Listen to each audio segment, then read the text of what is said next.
Boa noite a todos, então sejam bem-vindos, né, a esse estudo da Umbanda, né, como Luz e Lei Divina, da Casa Espírita Ser Luz. Nós estamos aqui para responder algumas questões, né, dos nossos médiuns sobre o capítulo 17 e 18 do livro 2 de Umbanda como Luz e Lei Divina, da série Imaculação da Umbanda, de José Samanda Malagrida.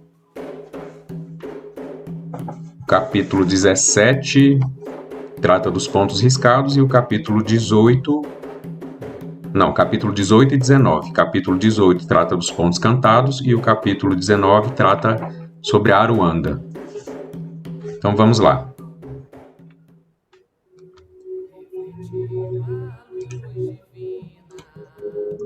Então vamos lá. O primeiro ponto que foi destacado foi que os pontos cantados são de grande importância aos trabalhos, né? Conforme falado no capítulo do livro. Elevam a vibração da corrente e de todos que estão presentes, mas também pode ter um efeito contrário. Verdade, né? Como a gente sempre fala nos nossos estudos, todos os instrumentos que são utilizados na Umbanda, eles são muito poderosos, né? Quando bem utilizados. Assim como tudo que há no nosso plano, né, de existência, né? Tudo pode ser utilizado para um fim benéfico ou para um fim maléfico. Ou pode ser utilizado apenas com boa intenção, sem conhecimento, e a gente costuma dizer aquele ditado, né? O tiro sai pela culatra. Então, realmente, como a gente sempre gosta de lembrar, a Umbanda tem fundamento.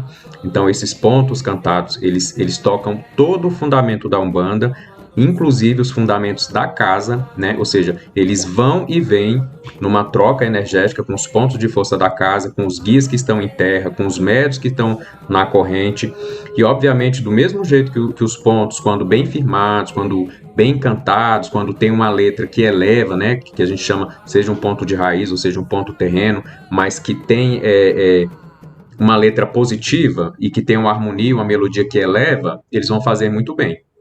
De outro modo, quando o ponto é mal firmado, mal cantado, isso também pode criar problemas. E aí é que a gente fala, né? Cantar de qualquer jeito, cantar com preguiça, cantar sem firmeza, sem foco no que está cantando, né? Sem observar o que está sendo cantado, ou seja, trazendo todo esse magnetismo nosso, né?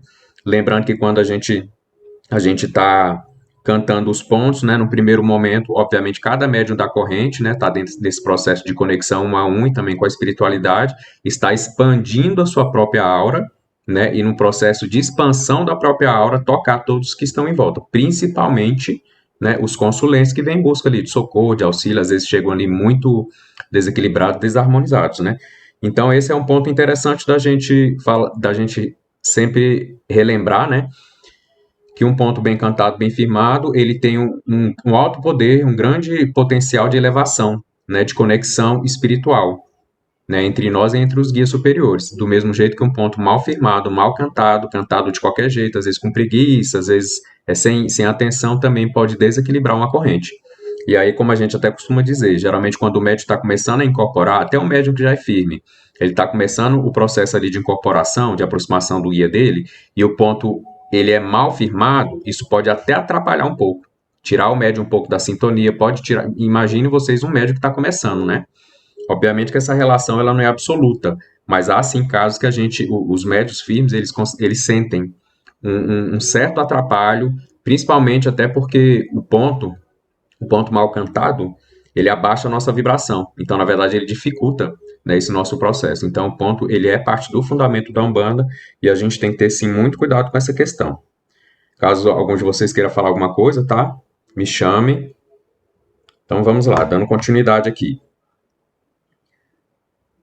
E aí, cita-se também que tem ocasiões onde visitantes que não são, ou seja, não são médios da casa, mas eles estão ali na casa e começam a puxar pontos que não condizem muito, às vezes, com o trabalho, às vezes até com a doutrina da casa, né? Eu acho que quem trouxe isso aqui foi naquele sentido, assim, de que às vezes a gente vai em algumas casas E, por exemplo, no Celuz nós temos muito cuidado com os pontos que nós cantamos, né? São pontos muito harmoniosos, pontos geralmente de raiz, ou mesmo que sejam terrenos, são pontos muito elevadores, né? Muito sutis.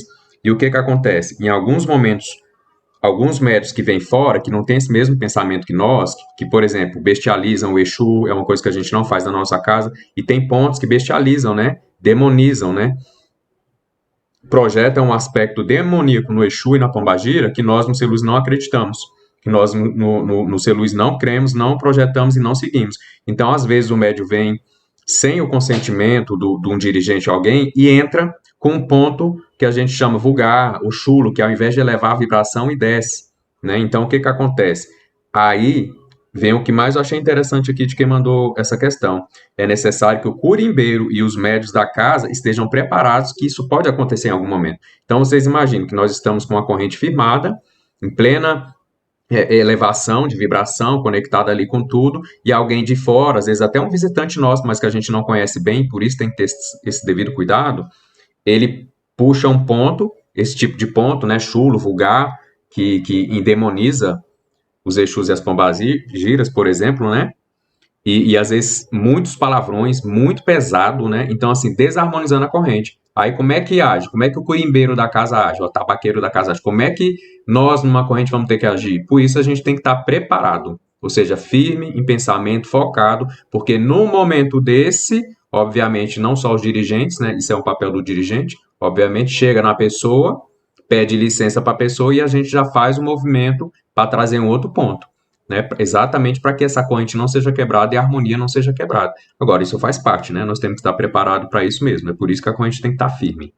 Mas é interessante a gente estar preparado para agir de forma respeitosa e amorosa, né? Porque às vezes esses irmãos vêm de casas que lá é tranquilo esse tipo de ponto, mas no Celuz não é. Mas nós vamos tratar mal? Não, nós vamos criar mais desarmonia ainda, porque até a forma da gente abordar, né, pode criar mais harmonia do que o próprio ponto criaria. Então a gente vai ter cuidado com isso aí. Dando sequência. Existem tipos de ponto para determinadas ocasiões. Aí mandaram aqui, né? Pontos de defumação. Serve para defumação da casa, pontos de louvor ou de chamada, né? Servem para chamar os guias, onde todos estão sendo preparados para incorporação, pontos de incorporação, né? A sequência deve ser seguida primeiro dos guias-chefe da casa. Por que que a gente sempre fala, né? Que no Celuz é um costume nosso sempre primeiro cantar com os guias-chefes da casa e esperar que eles desçam. Não é porque eles são mais bonitos, não é porque eles são os superiores, os melhores, não é porque os padrinhos, a madrinha são melhores do que ninguém. Não é exatamente porque, devido à firmeza, né, dos sacerdotes da casa ou do padrinho da madrinha, quando o guia vem primeiro à terra, ele já vem trazendo uma firmeza para cuidar do lado espiritual da casa. Né? Até para que, vamos supor que algum irmão atrasado aproveite uma brecha para incorporar no irmão, né, que ainda está em desenvolvimento mediúnico, e não tenha nenhum guia-chefe dentro do terreiro já incorporado para manter o equilíbrio da corrente, a força, chamar a atenção, inclusive orientar o que deve ser feito, né? Obviamente, os dirigentes podem e devem fazer isso também, mas é também o sentido de respeito, né? Ou seja, quem cuida da nossa casa, né, no primeiro grau e é responsável por tudo, são os guias-chefes da casa. Então, nada melhor do que esperar eles chegarem para realmente a gente dar início aos trabalhos de incorporação e todo tratamento espiritual, né? Isso de incorporação mesmo que a gente fala. Então, é mais uma questão de respeito e questão de segurar e dar firmeza para a própria corrente. Né? Até para os médicos que estão começando a incorporar ou que estão chegando desenvolvendo, eles vão ser também auxiliados pelos guias-chefes da casa, já firme na coroa dos padrinhos e madrinhas da casa, né? Continuando, aí mandaram assim: outro erro muito grave é puxar ponto que não corresponde à ocasião. Assim, existem pontos que são estritamente utilizados para determinados movimentos. Isso a gente vai ver depois cada ponto, cada ocasião, cada ponto de cada guia, né? Um ponto de demanda, um ponto de cruzamento. Mas imaginem vocês que a gente vai começar, né? As incorporações, ou seja, os guias vão começar a descer a terra, alguém começa a cantar um ponto de subida de guia.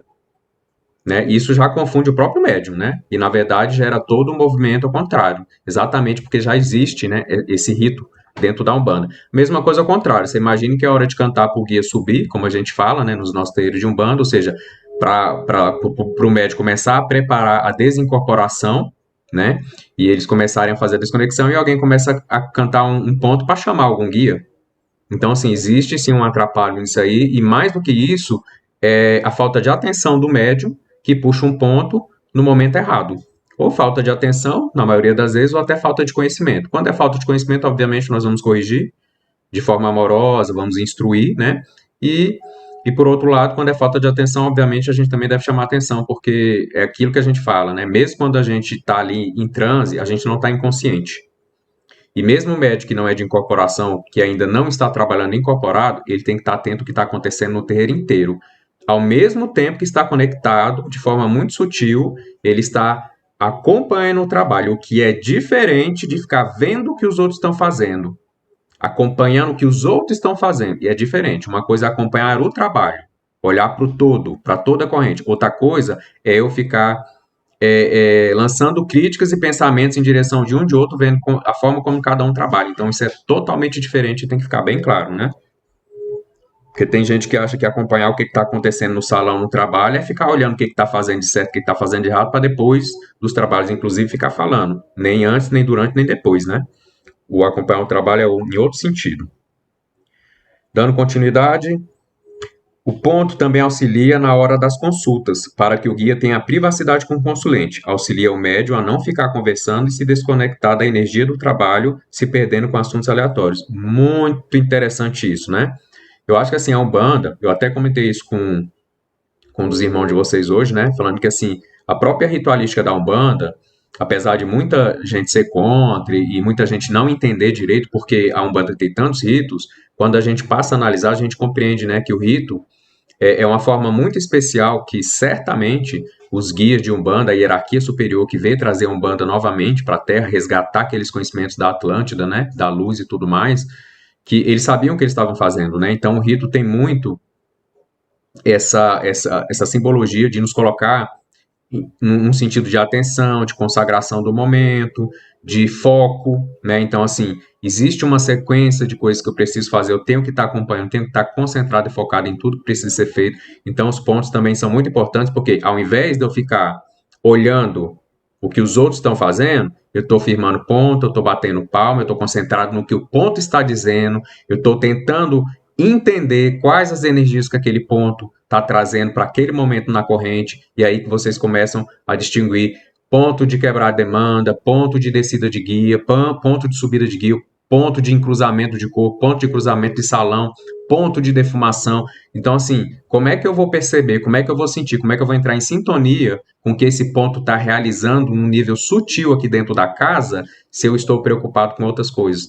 Então, o ponto também dentro do rito, né, mais esotérico com X, ou seja, mais externo, né, o lado externo da magia do ponto é exatamente esse, nos colocar num olhar mais espiritualizado, mais elevado, né? Então é bem interessante que realmente quando a gente está cantando ponto, firmando ponto, batendo palma, a gente não tem tempo para ficar pensando coisas que às vezes não vai ajudar em nada, só vai atrapalhar, para ficar observando o que, que outras pessoas estão fazendo, às vezes até consulente, e para ficar conversando coisas que não é o momento de ser conversado na hora de firmar uma corrente, né? Aí vamos agora para outro ponto aqui, mandado pelos irmãos. Pontos raízes.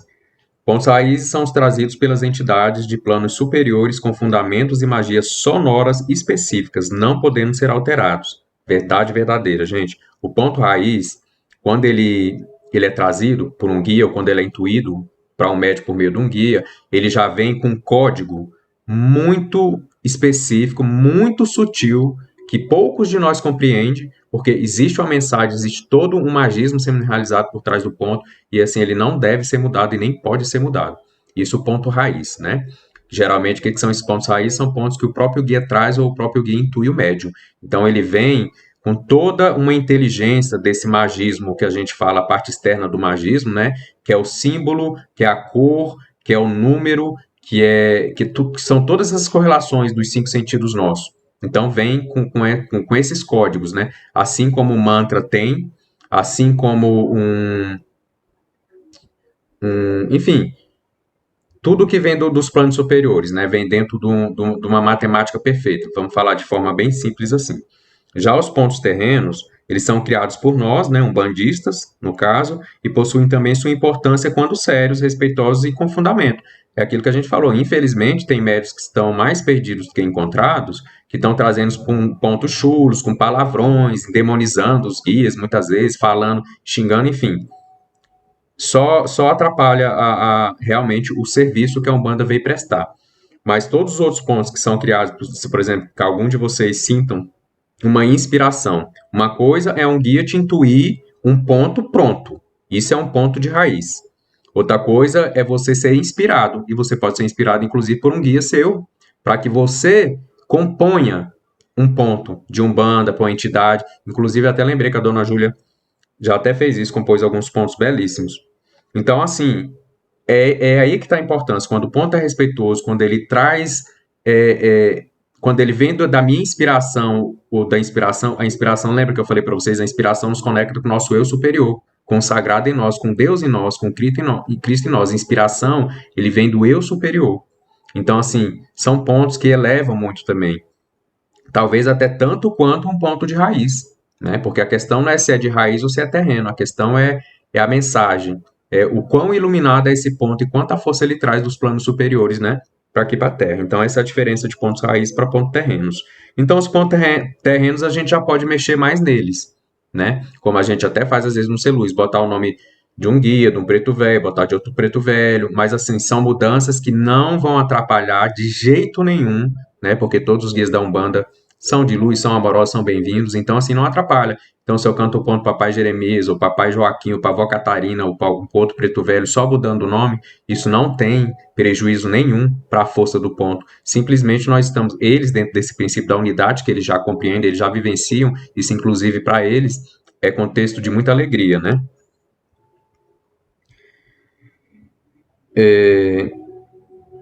O que difere os pontos terrenos dos hinos? Na verdade, nada. Né? O hino, na verdade, é uma expressão mais utilizada em casas de ayahuasca e em outras coisas, mas o princípio é o mesmo, né? E assim, às vezes o ritmo muda, a pegada, o compasso muda, mas assim, a diferença do que veio causar, da mensagem que veio trazer, não tem muita diferença, não. Né? Então, realmente, a gente poderia dizer que os pontos cantados na Umbanda são os nossos hinos, né?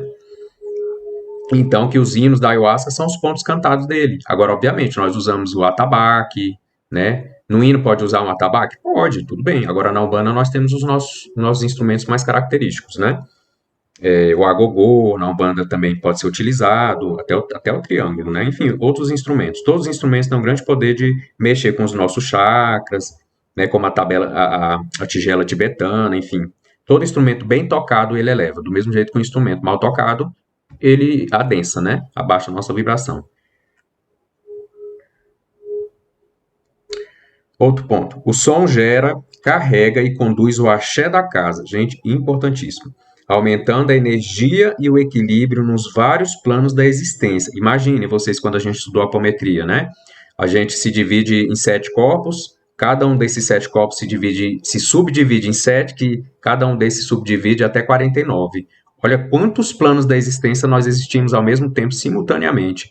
E esses sons, dependendo da sutilidade, da firmeza, da própria força moral de quem está tocando o ponto, de quem está colocando a sua aura, a sua alma naquele movimento, mais longe ele vai dentro dessas sutilidades desses corpos sutis nossos. Então, mais puro ele pode realizar. Então, sim, o som gera, ele carrega e conduz o axé da casa, aumentando a energia e o equilíbrio nos vários planos da existência, vivificando, revitalizando, curando, ressignificando crenças antigas. Então, de fato, né, a força e o movimento que o som gera, carrega e conduz, conduzindo ali o axé da casa, ele é importantíssimo, né, aumentando a energia e o equilíbrio nos vários planos da existência, ou seja, alcançando os nossos corpos sutis subdivididos, né, nos vários planos e dimensões em que nós existimos simultaneamente. E aí, o que é interessante? Quando a gente realmente canta um ponto com vontade, com firmeza, ou seja, a gente está expandindo a nossa aura, como eu já falei, a gente está tocando todo o ambiente, a gente está entrando em sintonia finíssima com a própria egrégora. O que é a egrégora? O próprio corpo áureo do templo, do centro, é a egrégora do centro. Imagina a gente entrar em contato com tudo isso. Além do mais, as palmas, quando a gente está batendo as palmas, nós temos o nosso chakra principal aqui na palma da mão e temos os chakras secundários nos dedos. Quando a gente está batendo a palma, no primeiro momento, a gente está ativando esses chakras. No segundo momento, nós estamos harmonizando. No terceiro momento, potencializando. E no quarto momento, nós estamos expandindo. Cada palma, ela cria como se fosse uma pedra jogada num lago, e ela cria ondas que reverberam em todo o salão e até além do salão e até na vizinhança. Então, um ponto bem cantado, bem firmado, as palmas bem batidas, é por isso que a gente chama sempre a atenção, gente, vamos observar o ritmo, o compasso das palmas, porque isso também traz harmonia, a gente vai falar da importância da harmonia um pouquinho mais à frente. Mas é importante isso aí. Outro contexto aqui. Todos começam a prestar atenção no trabalho que está sendo realizado. E isso ainda ajuda a absorver as informações que estão sendo passadas. Deixa eu só entender isso aqui, só um minutinho. Então vamos lá. Ó. Mandar assim, é muito importante uma gira, né? Uma sessão, firmar o canto numa corrente espiritual e transmitir energia. Quanto mais cantamos, mais batemos palmas, né? Assim, mas também sem gritar, a gente tem que ter esse cuidado, porque tem gente que acha que cantar e gritar é muito alto, é falar muito alto, e isso também dá choque energético, ou seja, não traz o sentido de harmonia, traz mais o sentido de destoar, né? Daquilo ali, daquele grupo, da sintonia. Então, assim, é o equilíbrio. Nem o extremo de ficar calado, nem cantar baixinho demais, e nem o extremo de gritar ou de entrar antes ou de entrar depois. Então, tem que ter harmonia. Mas, enfim, quando a gente canta direitinho, a gente bate as palmas, rapidamente elevamos o nível e a frequência das pessoas, tanto dos médicos quanto dos consulentes, fazendo com que momentaneamente as pessoas ali presentes, elas se desconectam, né, de problemas lá do mundo lá fora, se desconectam dos seus próprios problemas, né, às vezes baixa estima, preocupação, alguns acontecimentos ruins do dia a dia, porque todos começam a prestar atenção no trabalho que está sendo realizado. Por quê? Por causa da beleza. Tudo que é belo chama atenção. Do mesmo jeito que quando algo não é belo, também chama atenção. Então vamos chamar a atenção pela beleza e assim a gente toca essas pessoas e tira elas do mundo, dos problemas, traz elas para dentro do nosso templo, do nosso território, onde a gente tem total poder e, inclusive, a abertura para trabalhar os auxiliares dentro dessa caminhada. Sejamos nós médicos em alguma necessidade nossa, ou sejam os consulentes que ali estão presentes em busca de socorro, né? Então, vamos lá. Vamos falar um pouquinho de Aruanda, depois a gente volta para o ponto de força e vamos para Aruanda de novo, vamos fazendo esse joguinho, porque a nossa mente, inclusive, trabalha melhor assim, indo e voltando, que a gente vai revisando e vai construindo. Sobre Aruanda, né? Em Aruanda, vivem somente os guias que escolheram a Umbanda para trabalhar ou de outras religiões também? Não, né, gente? Na Aruanda, a Aruanda ela tem mais a ver com o estado de consciência. O que é interessante, a gente vai falar mais profundamente sobre a Aruanda, mas só para a gente responder essa questão aqui que algum de vocês mandou, de cara se somente os guias que escolheram a Umbanda podem trabalhar, podem viver, né, na Aruanda ou de outras religiões também. Na verdade, os espíritos que habitam a Aruanda, eles não têm religião. Eles estão acima de qualquer religião. Eles trabalham pela consciência, pela iluminação do mundo, pela caridade, pelos ensinamentos das leis de amor, do progresso, da evolução, do despertar, da iluminação de cada um de nós. Eles estão assim. Então, assim, estão acima de qualquer religião. Então, religiões são formas que nós criamos, onde esses espíritos que habitam essa esfera que nós chamamos de Aruanda, que não é um local como uma colônia, nós vamos deixar isso bem claro, não tem nada a ver com colônia espiritual, é um estado de consciência. Isso, de acordo com os ensinamentos dos nossos guias, a nossa hierarquia espiritual no Seluz traz. É uma verdade absoluta? Não, porque a gente ainda tem muito para compreender de tudo que é trazido. Mas pelo que a gente tem recebido, esses espíritos que atuam nessa faixa, nessa esfera de consciência, nós na Umbanda chamamos esse local de Aruanda. Vocês concordam comigo que outras religiões vão chamar esse mesmo lugar que a gente chama de Aruanda de outros nomes? A mesma coisa, ou seja, lá estão espíritos diversos do universo cósmico inteiro, que apenas tomam a forma dos guias de Umbanda quando descem no terreiro de Umbanda, assim como tomam forma de mentores quando vão no centro kardecista, entende? Então, assim como podem tomar outras formas quando vão numa igreja ou num templo evangélico, né? Então, a própria forma do Espírito Santo, enfim. Então, assim, é uma esfera de consciência, né? É uma dimensão onde eles vivem mesmo sobre princípios que a gente nem consegue entender direito. Então, eles estão acima de qualquer religião e podem descer em qualquer religião, e ali eles vão usar a vestimenta da religião em que eles precisam adentrar exatamente para serem reconhecidos, para serem respeitados e serem compreendidos, né? Então, dando continuidade. Aí teve uma colocação que algum de vocês trouxe, mas realmente fazendo uma crítica, né, que não concorda, e eu também não concordo, que alguma das pesquisas aí que você mandou falando assim, falando que Aruanda nada mais é do que um paraíso. Aí depende, né? Depende muito, mas acho que a gente determinar Aruanda como um paraíso, eu não sei se seria correto. Até porque a gente está tão distante da ideia do que realmente é um paraíso, que para alguns paraíso é ir para a guerra. Para outros, paraíso é estar num terreiro de Umbanda.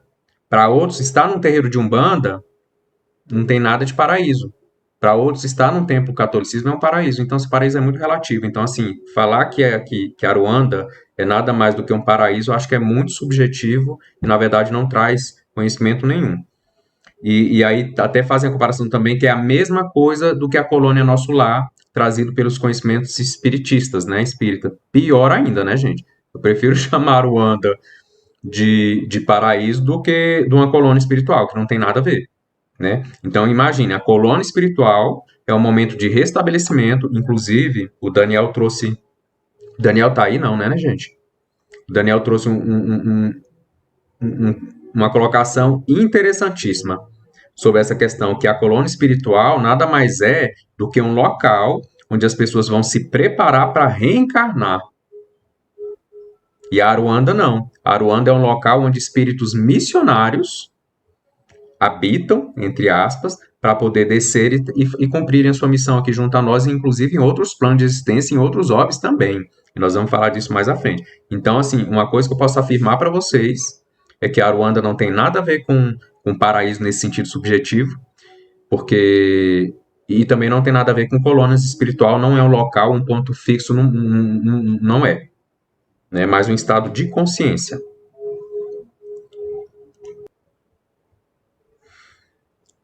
Os pontos imaculados e de boa fonte limpam nossas auras e as energias da casa, dissipando energias negativas e afastando entidades trevosas, sem a menor dúvida. É um ponto importante, né, que algum de vocês tirou do livro e fez a questão de chamar a nossa atenção. É um ponto muito interessante mesmo, chamar a atenção.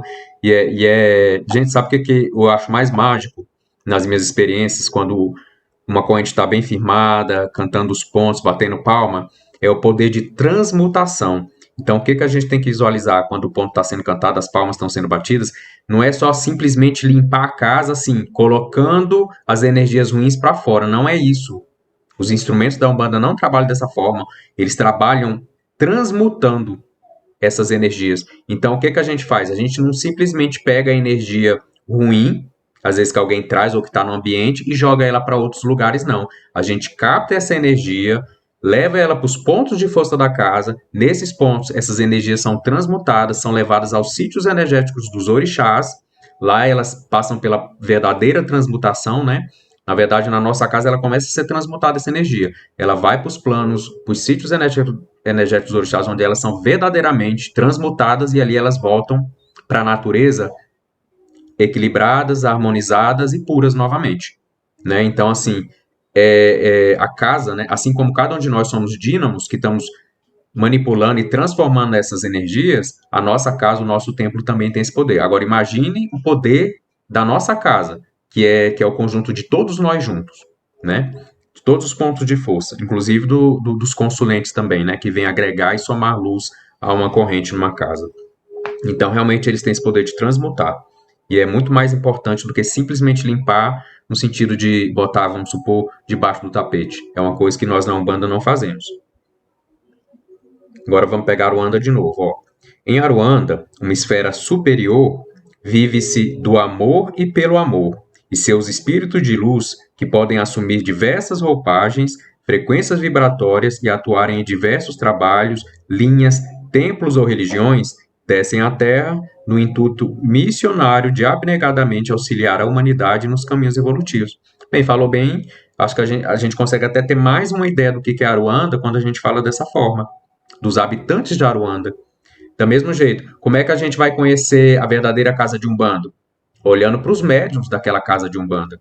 Como é que a gente vai conhecer verdadeiramente a Casa Espírita Celuz? Olhando para os médiuns do Celuz, os dirigentes do Celuz, como é que eles se comportam? Então, como é que a gente vai conhecer e ter uma ideia melhor sobre a Aruanda? Quando a gente olha para esses excelsos espíritos, entendeu? De quem são eles, como eles agem e o que eles trazem para nós de amor, de caridade, de fé. Então, assim a gente compreende o que é fazer parte dessa Aruanda, dessa dimensão, né, dessa morada. Continuando. Aos médiuns e intermediários dos espíritos de Aruanda, vale ressaltar que, em certos casos, quando sua consciência, evolução, boa moral e bons hábitos possibilitarem, sempre que propositadamente quiserem, devem se conectar aos seus guias e solicitarem maiores orientações, ou mesmo visitas instrutivas de estudo ou mesmo de trabalho. Então, isso aqui é mais um convite, né? Quando nós estávamos trazendo esse conhecimento, era mais um convite que os espíritos de Aruanda estão nos fazendo, nós, médios de Umbanda, para que a gente, né, obviamente, busque aí, por meio dos nossos bons hábitos, bons pensamentos, da nossa evolução, da nossa consciência, nós temos condições de merecer, né? E nós nos sentirmos convidados por eles para que eles nos levem a algumas paragens superiores, onde a gente pode obter maiores conhecimentos. É como eu falo sempre para vocês, gente, vocês que são médios da Umbanda, da Casa Celuz, antes de irem dormir, façam suas preces, suas orações, se elevem, peçam aos seus guias que levem vocês, né, às escolas iniciáticas do astral superior, né, ou então aos trabalhos, né, de fé, amor e caridade que se dão no plano espiritual, porque isso tudo é caminho de evolução, isso tudo é fonte de conhecimento, e assim, isso não deixa de ser um convite, né, até que, quem sabe, a gente possa ser convidado a ter um pouco mais de contato com essa Aruanda, obviamente nos níveis mais incipientes do que a gente chama do plano de Aruanda, né? Porque todo plano tem suas várias dimensões, né? Então é como a gente fala, né? O plano astral tem 7 níveis, esse astral. Talvez a gente não consiga compreender o nível superior do astral, mas a gente pode começar a tocar os níveis mais incipientes e vamos falar de Aruanda, então, se é um estado de consciência, quem sabe a gente não pode ser levado a esses níveis mais incipientes, né? Quem se fizer merecedor, quem buscar consciência, bons hábitos e tudo mais. Então é mais um convite. Eu senti que foi mais um convite dos nossos guias falando, meus filhos, busquem, né? Nós estamos aqui. Então quem não quer, né? Agora a gente tem que fazer por merecer. Dando continuidade. Se a pessoa que estiver cantando o ponto está sentindo uma energia ruim ou pensando em coisas ruins, poderia afetar a energia da casa ou atrapalhar o trabalho? Aí vem uma coisa importante. O ponto é exatamente para nos auxiliar a elevar a nossa vibração e nos tirar do mundão lá fora e dessa energia ruim que talvez nós estejamos sentindo, né? Ou seja, dentro do magismo externo e esotérico com X da Umbanda, esses primeiros ritos são exatamente para nos auxiliar a isso. Mas aí o que o médium tem que fazer? Se abrir, se permitir, né? Focar a sua mente, começar a coordenar, ordenar a sua mente, ou seja, colocar aquelas rédeas na nossa mente, como a gente costuma dizer, a mente mente, ela mente bastante, e a gente não pode deixar ela nos levar. Então, o ponto nada mais é também de que um dos instrumentos que a Umbanda sabiamente se utiliza dentro da sua ritualística para trazer o médium para dentro da casa também, né? Então, assim, um médium que às vezes não está se sentindo bem, mais do que ele está ali para oferecer o seu momento, ele vai utilizar a força dos irmãos dentro da corrente exatamente para auxiliá-lo a se elevar nesse processo de elevação, né? Mas assim, dizer que um médico que está cantando ou não está bem naquele dia, ele vai desequilibrar uma corrente, é o que a gente fala, não. Uma corrente é muito maior do que um médium só e até de que alguns médios, né? Então, uma corrente bem firmada pode ter alguns médios que não estão bem naquele dia, houve algum problema que a própria corrente vai fazer um movimento curativo e harmonizador nesse irmão, né? E assim a gente vai se entreajudando. Outro ponto. Os espíritos que habitam Aruanda têm possibilidade de serem mais evoluídos? Possibilidade não, certamente eles são mais evoluídos, né? Bem mais evoluídos, pelo menos do que nós, réis mortais por enquanto. Então, assim, os espíritos que habitam a Umbanda, eles estão tão desapegados das formas, das imagens, né, das religiões, ou seja, de tudo que rotula, né, de tudo que limita, que eles podem ir e vir, inclusive para outros planetas. E aí eu vou trazer uma curiosidade bem interessante um pouquinho mais à frente, quando eu falar de Aruanda, e quando eu for trazer para vocês, para quem não tem ainda esse conhecimento, de quem é, de verdade, o Caboclo das Sete Encruzilhadas, né? Que nos abençoa aí com a retomada da Umbanda em solo brasileiro, né? Por meio de alguns médios, dentre eles o Fernandino. Então, assim,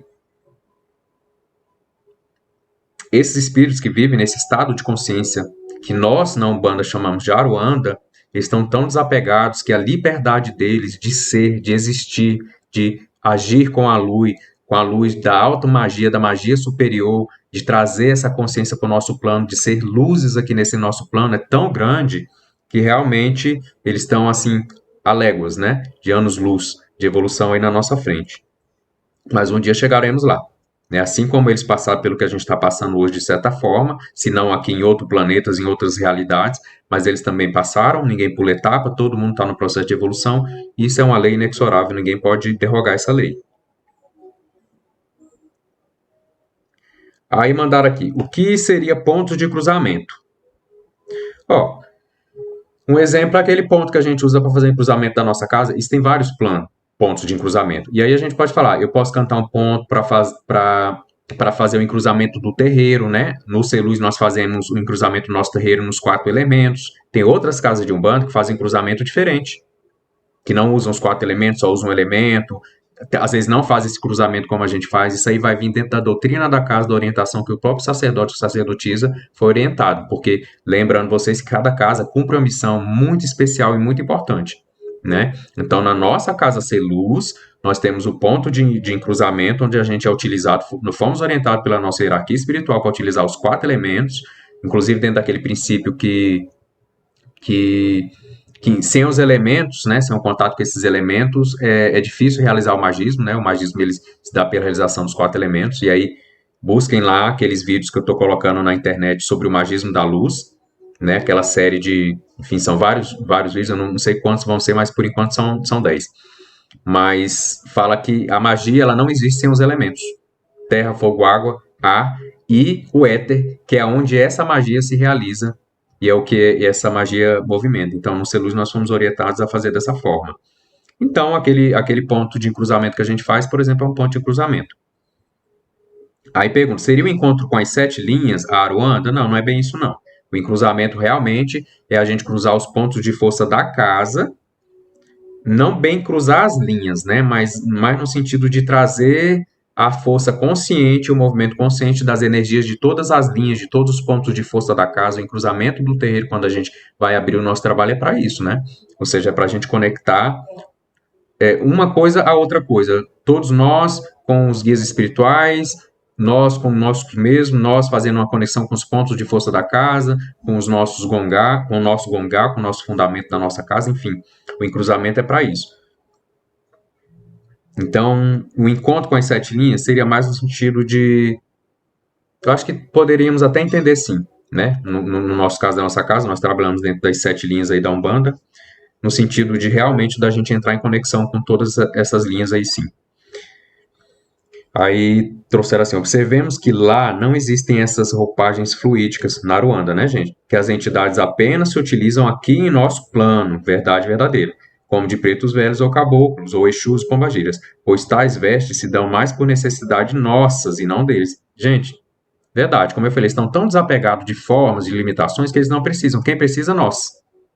Né? Nós precisamos daquela roupagem de um preto velho, nós precisamos da roupagem, e se nós talvez não precisemos tanto, mas muitos consulentes que buscam a Umbanda e se identificam com essa roupagem neste momento, é importante que a gente dê. E aí, gente, fazendo uma ilustração bem esclarecedora nesse sentido, quando a gente fala que precisa de uma roupagem, não é no sentido... A gente não está querendo falar no sentido de dependência, né, ou de apego, não. Às vezes existe um carinho, sim. Eu acho que é muito mais importante o carinho do que o apego, a dependência da roupa. Mas o que a gente tem que entender? Que, do mesmo jeito, vamos imaginar que um médico, né, que tem pós-doutorado num país estrangeiro, ou mesmo aqui no Brasil, e ele vai falar com um paciente que é lá do interior, que mal sabe usar o português, e ele vai usar e vai usar aquela linguagem, né? Então é um exemplo muito claro que a gente traz. Então, assim, muitas das vezes esses espíritos, eles baixam bastante a vibração dele, eles mudam bastante o vocabulário dele, e para isso eles tentam, sim, compreender cada vez melhor o nosso vocabulário, a nossa forma de lidar. E aí o que acontece? Com cada consulente, eles podem usar um vocabulário um pouco diferenciado, inclusive, né? Para poder usar palavras que estão ali no contexto de entendimento da pessoa.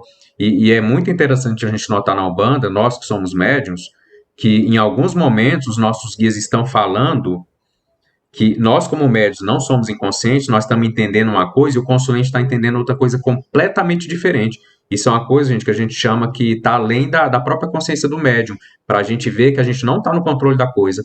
Aí, às vezes, muitas vezes o consulente nos procura depois falando assim, que seu guia me orientou dessa tal forma. E aí o médium pega e fala, oi? Não, por meio de mim não. Você tem certeza que foi com o meu guia? Porque, assim, a mensagem, né, era pro consulente, não era pro médium. Então, o médium capta dentro das diretrizes que ele compreende, achando que é alguma coisa dele, mas o guia está falando com o consulente, o guia está conectado às necessidades do consulente e o consulente está conectado com o significado que o guia está dando para cada frase, para cada contexto. Então, o médium, ele está achando que está acompanhando, e muitas vezes ele não está acompanhando, ele está achando que está acompanhando e só isso. Quando ele desincorpora e às vezes o consulente traz um retorno, a gente para e analisa, caramba, não tem nada a ver com o que eu imaginei que seria, porque alguns resquícios ainda ficam em nossas mentes. Isso é normal, principalmente quando tem algum ensinamento para a gente. E nesse caso, qual é o maior ensinamento? O que o guia para nós, né, está falando. O que eu estou tratando do consulente neste ponto não interessa para você. Então, assim, eles conseguem, os guias conseguem mudar todo o nosso contexto mental para que a gente não entre, e às vezes, em alguma intimidade, ou participe de uma forma muito consciente do que está acontecendo. Então, isso é uma estratégia, principalmente de médicos que já têm firmeza, que trabalham, sim, com respeito, com amor, dentro do princípio aí da Umbanda como luz e lei divina. Continuando. Pontos cantados. Então, eles são utilizados para colocar em movimento certas ondas vibratórias, produzindo maior interação entre o mundo material e o mundo espiritual, entre cada um de nós e os nossos guias, nossos irmãos do plano espiritual e superior.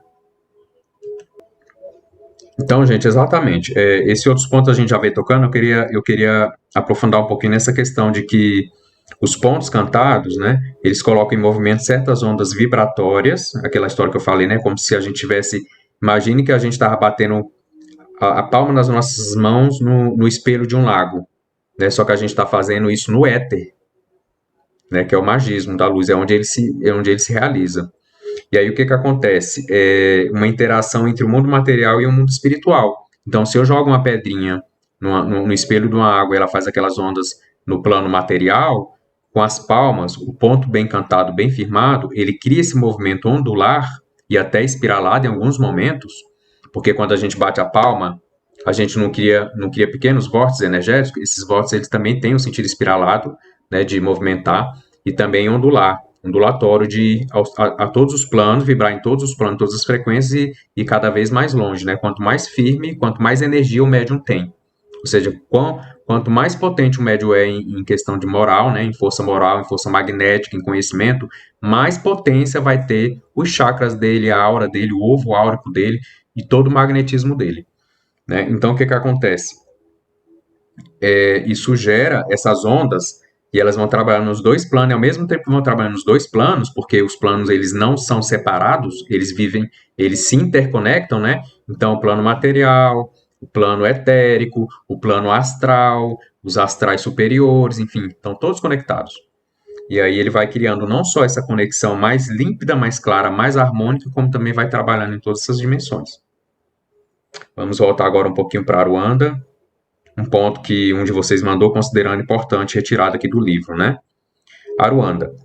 Os espíritos que habitam em Aruanda possuem conhecimentos magísticos profundos, verdadeiro, gente. O que é magismo? Ciência sagrada, né? A própria ciência da vida, a própria ciência espiritual, ou seja, o conhecer as leis espirituais que regem os planos, plano material, plano espiritual, lidar bem com essas leis. Então, o que é magismo? Ciência sagrada. É uma ciência da vida, ciência do existir, ciência da evolução, né? Ciência dos movimentos das energias, da transmutação das energias, tudo isso é magismo. Então, os espíritos que habitam Aruanda possuem conhecimentos magísticos profundos, sim, porque eles foram iniciados na alta magia, bem como alguma coisa de mais profundo sobre as leis que regem a evolução, o karma, as próprias leis naturais. Sim, eles têm esses conhecimentos. O maior alimento que necessitam é o da alma e do espírito verdadeiro. Então, é aquela questão, né, gente? Todo guia da Umbanda tem a mesma evolução? Não. Todo guia de Umbanda foi iniciado nos mesmos mistérios? Não. Né? Então, assim, eles habitam uma esfera superior de muita luz, de muito conhecimento. Agora, são individualidades, que ainda que eles abram mão das suas individualidades, né, personalíssimas, se assim podemos dizer, só para trazer clareza para vocês, então, no mesmo momento, quando eles atuam dentro de uma linha, por exemplo, todos os pretos velhos, de certa forma, eles meio que abrem mão da sua individualidade para assumir uma consciência coletiva de uma linha de trabalho. É por isso que os pretos velhos, eles trabalham mais ou menos, assim, eles são muito parecidos, né? Os mistérios que eles foram iniciados, isso é muito parecido, porque eles trabalham dentro do ator. Então, se a gente fosse pegar uma comparação, vamos falar o seguinte, que médicos especialistas em... A especialidade dos médicos. Vamos dizer que os guias de Umbanda são todos médicos. Aí as especialidades, endócrino, clínica médica, aí a gente daria como se fosse cada linha da Umbanda, entende? E assim, cada médico tem o seu nível de busca, tem o seu nível de evolução, tem o seu nível de conhecimento. Assim são os guias de Umbanda também. A única coisa que é taxativo na nossa casa espírita ser luz, dentro da nossa Umbanda como luz lei divina, é que todos os guias da Umbanda são de luz. Porque existem casos que aceitam que alguns guias de Umbanda estão aqui, são inferiores ao próprio médium. Nós não acreditamos. Nós, no Seluz, a nossa doutrina, o que a nossa hierarquia espiritual nos traz é o seguinte, que os guias que foram iniciados dentro das linhas de Umbanda, eles são guias, eles são mentores, eles são protetores, eles têm uma iniciação superior à nossa para poder estar guiando uma casa, para poder estar sustentando uma casa. Agora, existe a possibilidade de que um médium faça um trabalho conjunto com algum outro irmão, que não seja propriamente um guia de Umbanda, mas se apresente na Umbanda, para até um trabalho de troca, de experiência, de convivência? Pode, é possível. Então, vou pegar um exemplo bem claro aqui que já aconteceu na nossa Casa Seluz. Um espírito que veio da Quimbanda pedir licença para a nossa egrégora, para fazer parte da nossa egrégora, para começar o caminho da Umbanda. Entendeu? Aí ele foi autorizado a entrar. Então, ele veio da Quimbanda, esse espírito, para trabalhar na nossa casa e esse espírito continua trabalhando com a gente. Né? Só que assim, ele está no plano sutil ainda, incorporou poucas vezes, né? Então assim, ele está numa troca com o próprio médium no qual ele está fazendo, ensinando um pouquinho do que ele sabe, porque o espírito da Quimbanda tem conhecimento? Óbvio que tem. Qualquer ser tem conhecimento, né? Então não existe ninguém que não tenha nada para aprender, não existe ninguém que não tenha nada para ensinar. E aí dentro desse propósito, esse espírito foi bem recebido no nosso egrégora, isso pode acontecer. É um guia de Umbanda? Não, um guia de Umbanda não, mas é um espírito que se afinizou com a proposta da Umbanda e mais ainda com a proposta do Seluz e pediu licença para participar dos nossos trabalhos. Então, nessa troca com o médium, ele não é um guia do médium, ele é uma entidade que está trabalhando com o médium. Dando continuidade. Ponto de dúvida que alguém mandou aqui. Como dissemos, os espíritos de Aruanda atuam em diversas linhas e sob os auspícios das várias vibrações dos orixás, as vibrações e emanações cósmicas da divindade. Sim, o que são os orixás? Não são espíritos. Orixás são vibrações cósmicas, são emanações da divindade, são energias, né? São centelhas vindas diretamente do próprio Olorum, Zambi, né? Então, o que acontece?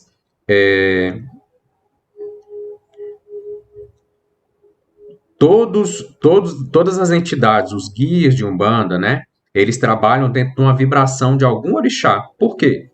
Os orixás são a base de sustentação de uma casa de Umbanda, né? Essas vibrações cósmicas, essas emanações da divindade, elas são a sustentação da nossa casa. Então, vamos supor, tem pretos velhos que foram iniciados nos mistérios do Ogum.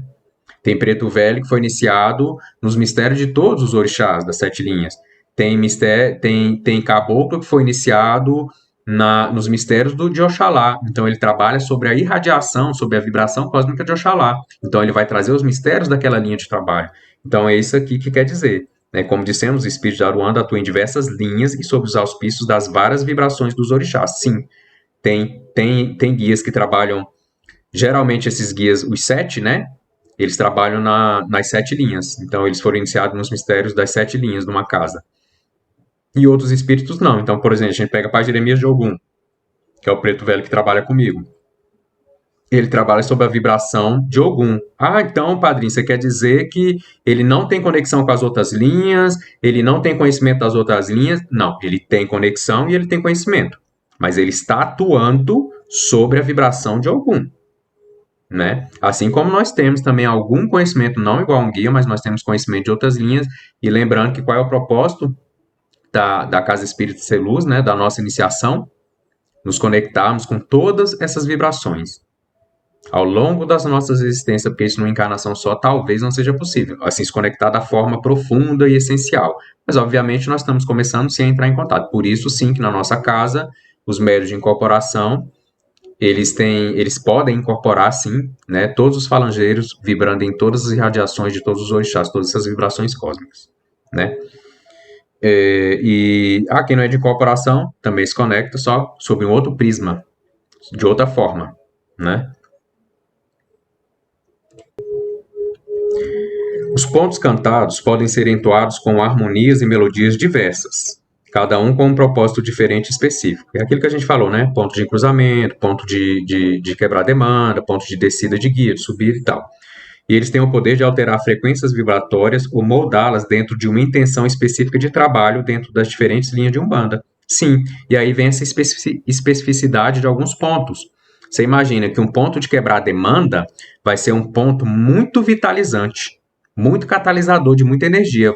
Vai ser um ponto que vai levar muito a frequência e o magnetismo do médium, entende? Já vamos falar de um ponto de um trabalho do Oriente? É um trabalho onde o magnetismo animal, ou seja, o nosso ectoplasma, ectoplasma não, vamos falar desse magnetismo mesmo, ele é mais sutilizado.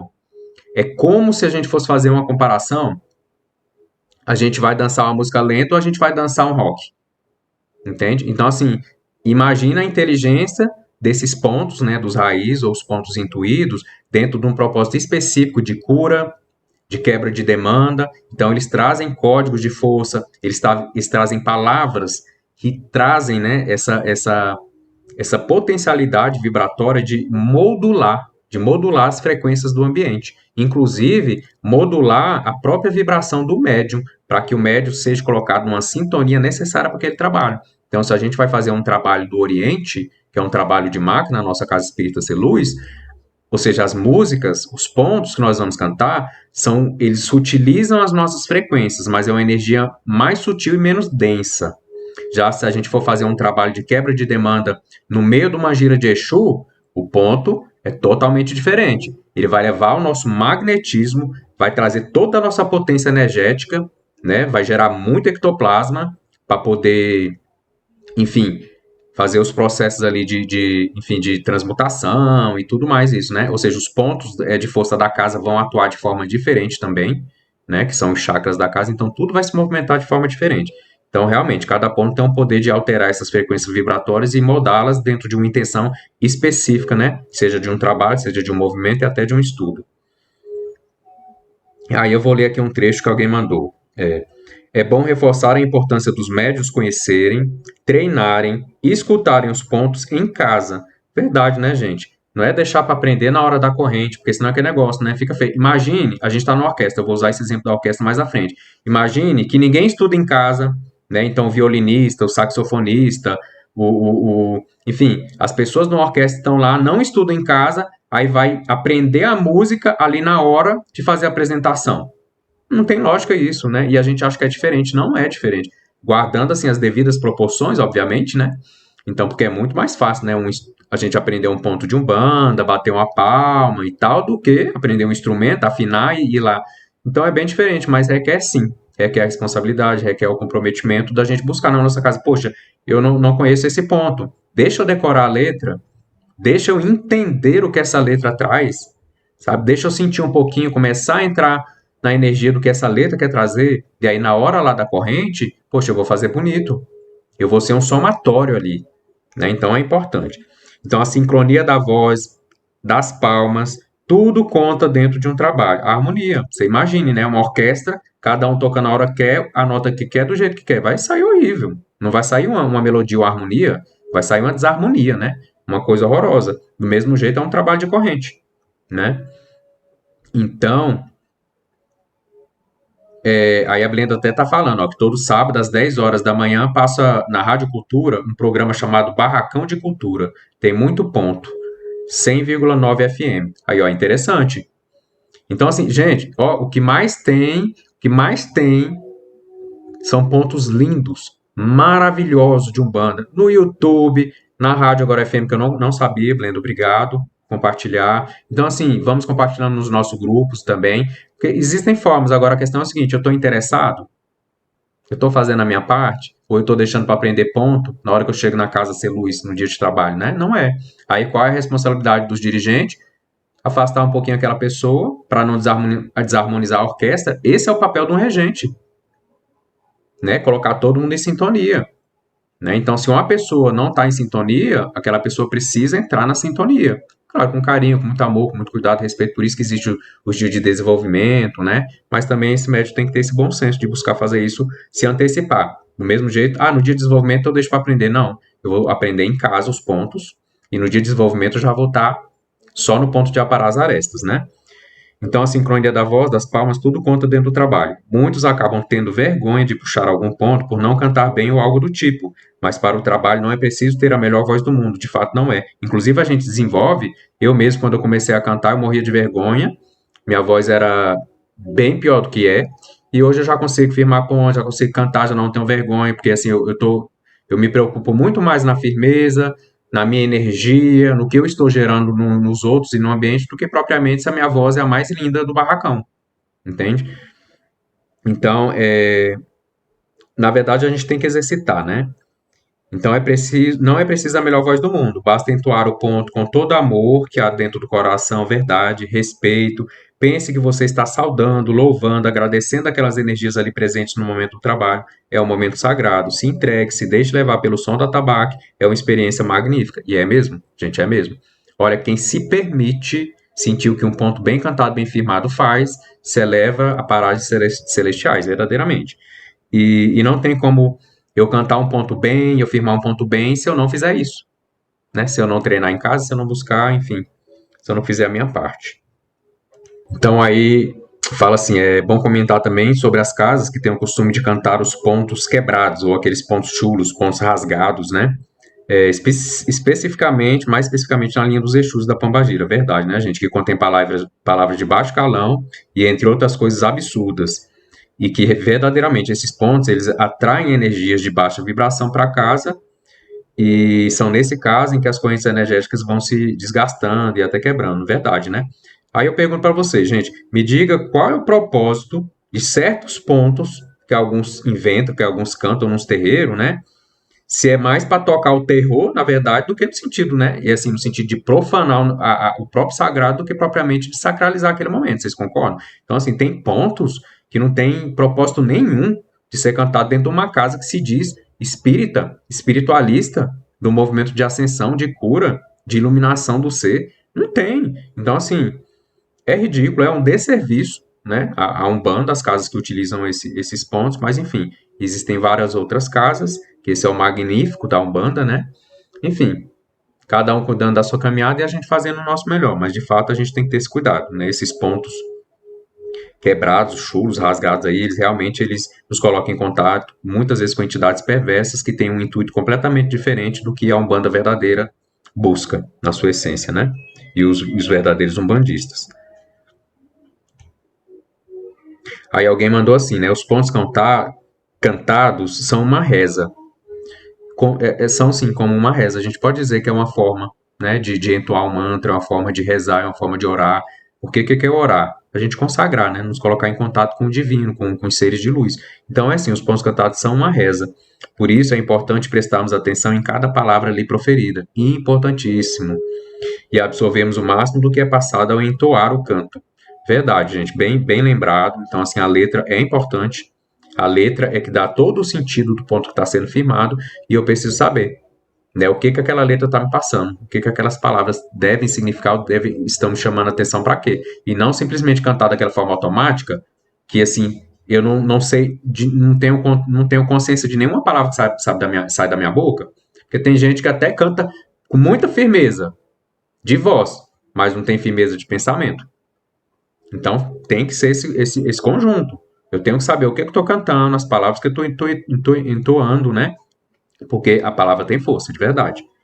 Quando ela é cantada com força mental, com consciência. Pergunta: só guias-chefes podem intuir os pontos raízes? Não. Mas com certeza, assim, médios muito bem firmes e já bem sintonizado com os guias de luz, né? Então, só chefe de um terreiro, não.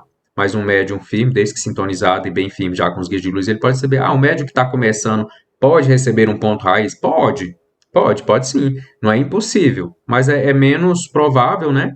Exatamente porque ele está ali lidando com muitas energias, ainda muitas emoções, ainda sendo desenvolvido, mas é possível sim. Ele possa entrar num estado de elevação, que consiga uma conexão com o guia, e ali ele seja intuído, seja inspirado, sim, a um ponto raiz. É totalmente possível. Falando um pouquinho de Aruanda. Cada linha da Umbanda, segundo o pai Jeremias, desempenhará atividades mais especificamente ligadas às especialidades com as quais atuam, dominam e por isso assumem como missão junto a nós. Sim, gente, como a gente sempre fala no Ser Luz, né? Cada guia seu, cada entidade que te acompanha, tem um propósito dentro do seu projeto de reencarnação, dentro do seu projeto de evolução espiritual, consciencial e até religiosa dentro daquela casa, dentro daquela egrégora, né? Então, assim, existe sim. Então, por exemplo, Pai Jeremias me acompanha, existe um propósito que é o melhor possível para mim e também o melhor possível para ele, dentro desse contexto de que nós fomos conectados, ele sendo o meu guia, como o meu preto velho na Umbanda, né, dentro dos meus projetos de aprendizado reencarnacionista e também de servir a quem chega à nossa casa. Cada um de vocês com seus guias do mesmo jeito. Então, sim, existe essa conexão kármica no sentido de projeto kármico, né? Continuando, os espíritos de Aruanda. Aí falam assim que eles continuam do mesmo modo no processo de evolução e aperfeiçoamento, porém em grau mais iluminado. Sim, tudo que existe em todos os planos da criação, sejam materiais, sejam mais densos, sejam menos densos, sejam superiores, sejam mais sutis, tudo está em evolução. A evolução é um processo eterno, né? Há quem diga que ele só começa, mas nunca termina. Mas cada um no seu nível, no seu... Sabe, é como a gente falou da Ruanda, né? Se a gente pegar as colônias espirituais, ela tem já um nível de evolução. Para nós, é um nível muito alto de evolução. Mas para os espíritos das esferas de Aruanda, não. A própria Aruanda é a esfera a que eles pertencem, né? Então, eles continuam no sentido de evolução. Já agora, imagine, né? Enquanto nós estamos aqui para aprender, eles são espíritos missionários. Os espíritos que habitam em Aruanda possuem conhecimentos magísticos profundos, sim, alta magia, né? Todos são iniciados na alta magia, já tem total domínio? Não, é como a gente falou, Aruanda é um estado de consciência, existem vários níveis e graus inimagináveis de consciência e de evolução naquele que chamamos de Aruanda. Então, assim como no planeta Terra, né? Só que lá em Aruanda, por ser um plano de luz, é mais harmônico, é mais parecido. E aqui na Terra, por ser um plano ainda mais de sombra, de ilusão, então aqui como tem, assim, se a gente pegar a pessoa mais ignorante do planeta Terra, ou as pessoas mais ignorantes do planeta Terra, e as pessoas mais sábias, e tudo que tem entre isso, então, assim, é uma multiplicidade infinita. Destoa muito. Em Aruanda, não. É mais dentro de uma unicidade. Porque eles já estão na consciência da luz superior, do astral, né? Mas o conhecimento de cada guia, gente, ele tem a ver com a individualidade do guia e mais do que isso, ele tem a ver com a própria limitação do médium. Lembra que a gente sempre fala nos nossos estudos? Às vezes, o médium tem um guia que tem muito conhecimento, tem muita luz, mas ele não consegue utilizar aquele médium como ferramenta para tal. Então, muita coisa o guia não pode passar, muita coisa o guia sabe que não tem condição daquele médium perceber que precisa ainda caminhar muito, se esforçar um pouquinho mais para poder compreender. E aí o que acontece? Eles trabalham com o que é possível dentro da mediunidade que o médium oferece, ou seja, dentro do que o médium se oferta, dentro do próprio interesse, dentro do próprios hábitos, das próprias vivências do médium, porque eles não podem derrogar o livre-arbítrio do médium. Então, obviamente, estão sempre orientando, mas é aquilo que a gente fala, né? É a mesma coisa de você dar um garfo, né? Você imagine que você vai dar um garfo pro seu guia que só tem dois dentezinhos. Ele vai usar o garfo com dois dentes, né? Você vai dar enfim, qualquer instrumento dentro da Umbanda, acho que vocês já entenderam, né? Mas o ponto é esse. Depende de como eu me mostro, o quanto eu me oferto, o que eu faço dentro da minha parte, o que eu busco de conhecimento. Cada conhecimento que eu busco é um canal a mais de comunicação com o meu guia, é um canal a mais de comunicação com toda a sabedoria que ele pode me passar, com todas as verdades, inclusive a ponto de poder me iniciar. Porque, gente, uma coisa que eu falo para vocês sobre orientação da nossa egrégora, as casas iniciáticas, elas estão tão raras, as verdadeiramente iniciáticas que têm condição, elas estão tão raras que muitos médios estão sendo aceitos, os médios que buscam com verdade, com honestidade, com profundidade, sabe, com amor, eles estão sendo aceitos em escolas iniciáticas no astral, porque aqui na Terra tá difícil, principalmente para nós umbandistas, né?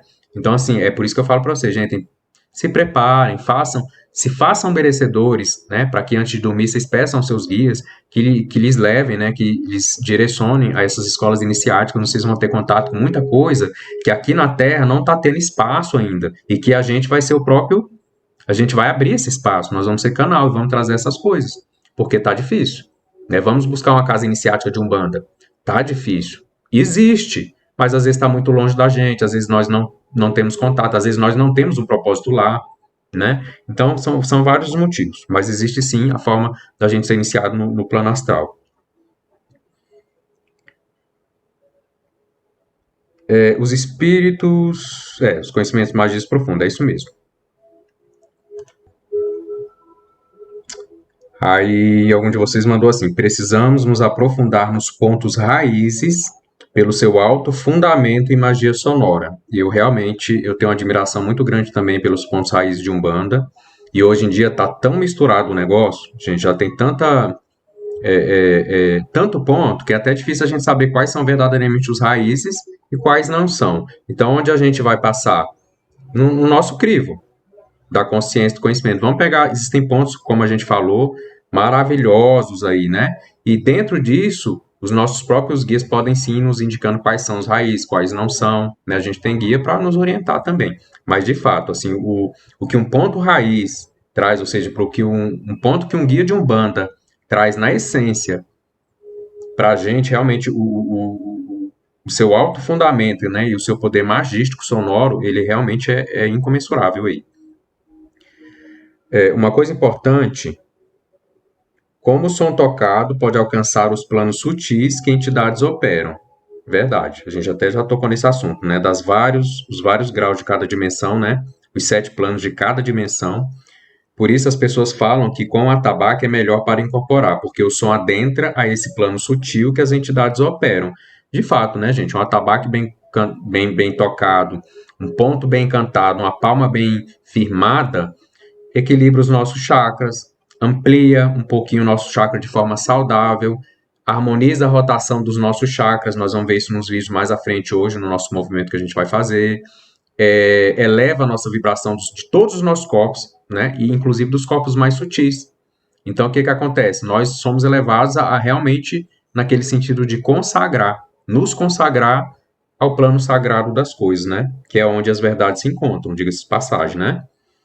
Então, sim, essa questão do atabaque tem um poder muito forte na incorporação, mas é aquilo que a gente sempre chama atenção no ser luz, principalmente nas giras de desenvolvimento. Eu só consigo incorporar direito quando o atabaque toca? Eu só consigo ficar firme com o guia quando a tabaco toque, aí já é dependência. Então, assim, um instrumento que era para te auxiliar, você gerou dependência e transformou ele numa bengala. É por isso que algumas giras nossas nós fazemos sem atabaque, é por isso que algumas giras nossas nós tiramos alguns instrumentos, né? Por exemplo, quando a gente fazemos as giras de Jesus e Pombagiras todo de branco, todo mundo de branco, sem utilizar marafo, sem utilizar o fumo, exatamente para que vocês comecem a aprender juntamente com os guias a buscar na própria natureza, nos pontos de força da casa, as energias necessárias para fazer o que precisa ser feito. Obviamente que a gente só faz isso sob orientação, né, e sob ordem, na verdade, da nossa hierarquia. Porque quando ele sabe que aquele trabalho naquele dia vai ser propício para fazer esse tipo de movimento, né? Mas é importante a gente não fazer dos nossos instrumentos magísticos bengalas. Então, por exemplo, meu preto velho só atende com esse cachimbo. Nossa, o cachimbo sumiu, quebraram o cachimbo, deram fim no cachimbo. Agora meu preto velho não vai trabalhar, ele está com raiva, está irritado e diz que só desce em terra se achar o cachimbo. Oi? Né? Que grau de iluminação, né? Então, a gente trabalha muito essas questões. Muitos apegos são do médium, fazem parte, isso não é uma crítica, mas assim, que a gente tem que tentar trabalhar no sentido de melhorar o trabalho, não de depender daquilo para conseguir trabalhar. Seja tabaque, seja um cachimbo, seja o que quer que seja, né? O próprio magnetismo do guia, a sabedoria do guia, tem sim, é suficiente para parar algumas arestas das nossas imperfeições. Agora, a gente tem que se permitir esses movimentos. Aí o irmão coloca assim que não acha muito certo uma casa ter só um curimbeiro, né, um atabaqueiro, e também só ele cantar, só ele puxar ponto. Isso aí é fato, né? Só que assim dificilmente, né, hoje em dia, ainda mais na Umbanda, é muito difícil a gente encontrar tabaqueiros, né, curimbeiros, mas o ideal é realmente que tenha pelo menos dois, por vários motivos. Na falta de um tem o outro, né? Também que dois se apoiam ali moralmente, se ajudam a puxar o ponto, às vezes cansa, e aí também vem a força da corrente, né? É por isso que numa casa até tem essa sabedoria dentro da Umbanda. Médios de incorporação, tem outros médios que não são de incorporação, que vão atuar mediunizados, mas em outras atividades da casa, porque a mediunidade não é incorporação, a gente tem que desconstruir isso, né? Achar que mediunidade é só a psicofonia, que é incorporação, ledo engano, não é. Então, cada um está atuando com as suas faculdades mediúnicas, ou seja, cada um com a faculdade mediúnica que tem. Então, vamos buscar compreender a nossa faculdade mediúnica, potencializá-la, expandi-la cada vez mais, e assim, quem sabe, a gente não vai desenvolvendo outras atividades, outras faculdades mediúnicas também. Então, assim, enquanto os médios de incorporação estão fazendo um tipo de trabalho, quando o outro médio que não incorpora tem consciência da profundidade de uma palma, de um ponto bem cantado, de auxiliar o atabaqueiro, ou ele mesmo pegar a curimba, entendeu? De até a cambonar, enfim, tem muita coisa para ser feita, doutrinar um espírito que possa, né, um irmão ignorante que desça ali, que esteja alguém, né, um médico está fazendo uma puxada, precisa de alguém para doutrinar aquele espírito que vem, alguém com conhecimento, com sabedoria para saber lidar com aquela situação. Isso é mediunismo, gente. A pessoa está conectada com os guias dele, só não está incorporado. É tipo de mediunidade. Então, sim, as faculdades mediúnicas são diversas. Agora a gente tem que estar aberto, né, e buscar. Realmente é interessante que a gente tivesse muito mais, né, do que um curimbeiro. Quando todos cantam e batem palmas, acho que se cria uma força energética muito forte em volta, não dando espaço para outras energias, como explicado no livro. De fato, né? Porque a egrégora positiva que a gente cria em torno de nós mesmos, ou seja, a nossa aura, nosso corpo áurico, ele fica tão potente, tão iluminado, e ele vibra numa frequência tão alta e tão rápida, que tudo que vibre na frequência diferente não consegue acompanhar. Imaginem vocês, vamos pegar vocês vão entender o que eu quero dizer. Vamos pegar uma hélice de um helicóptero.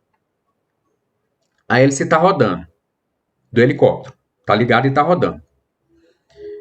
Vocês concordam comigo se alguma coisa conseguir rodar na mesma velocidade que a hélice e se colocar entre uma pá e outra, ela não vai se bater com essas pá e não vai quebrar?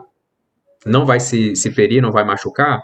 É o mesmo jeito. Então, assim, um espírito, quando a gente está vibrando numa frequência muito alta, e o que é uma frequência alta? Ela é mais rápida. Os espíritos que estão vibrando mais baixo, eles nem se encostam na gente, porque o que pode causar no corpo áurico deles é muito grave. Entende?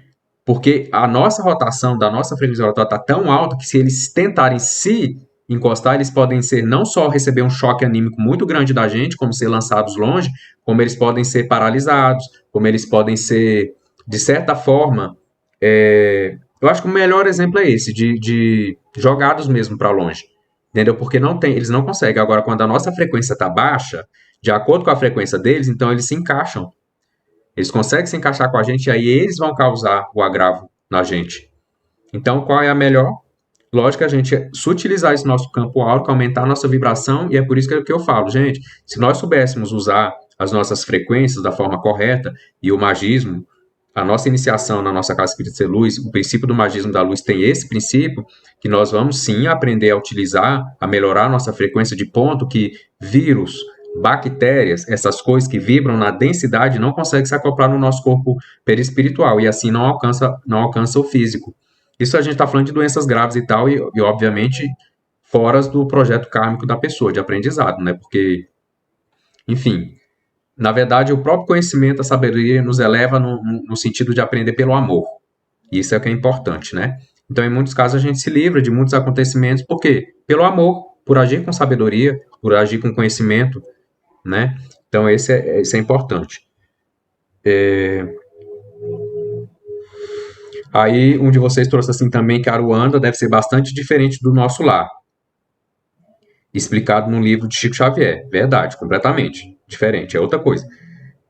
Aí a pessoa fala assim, ó, para mim, foi até o Daniel, parece que nosso lar, ele é feito para preparar as pessoas para reencarnarem de novo na Terra. Verdade, verdade, gente.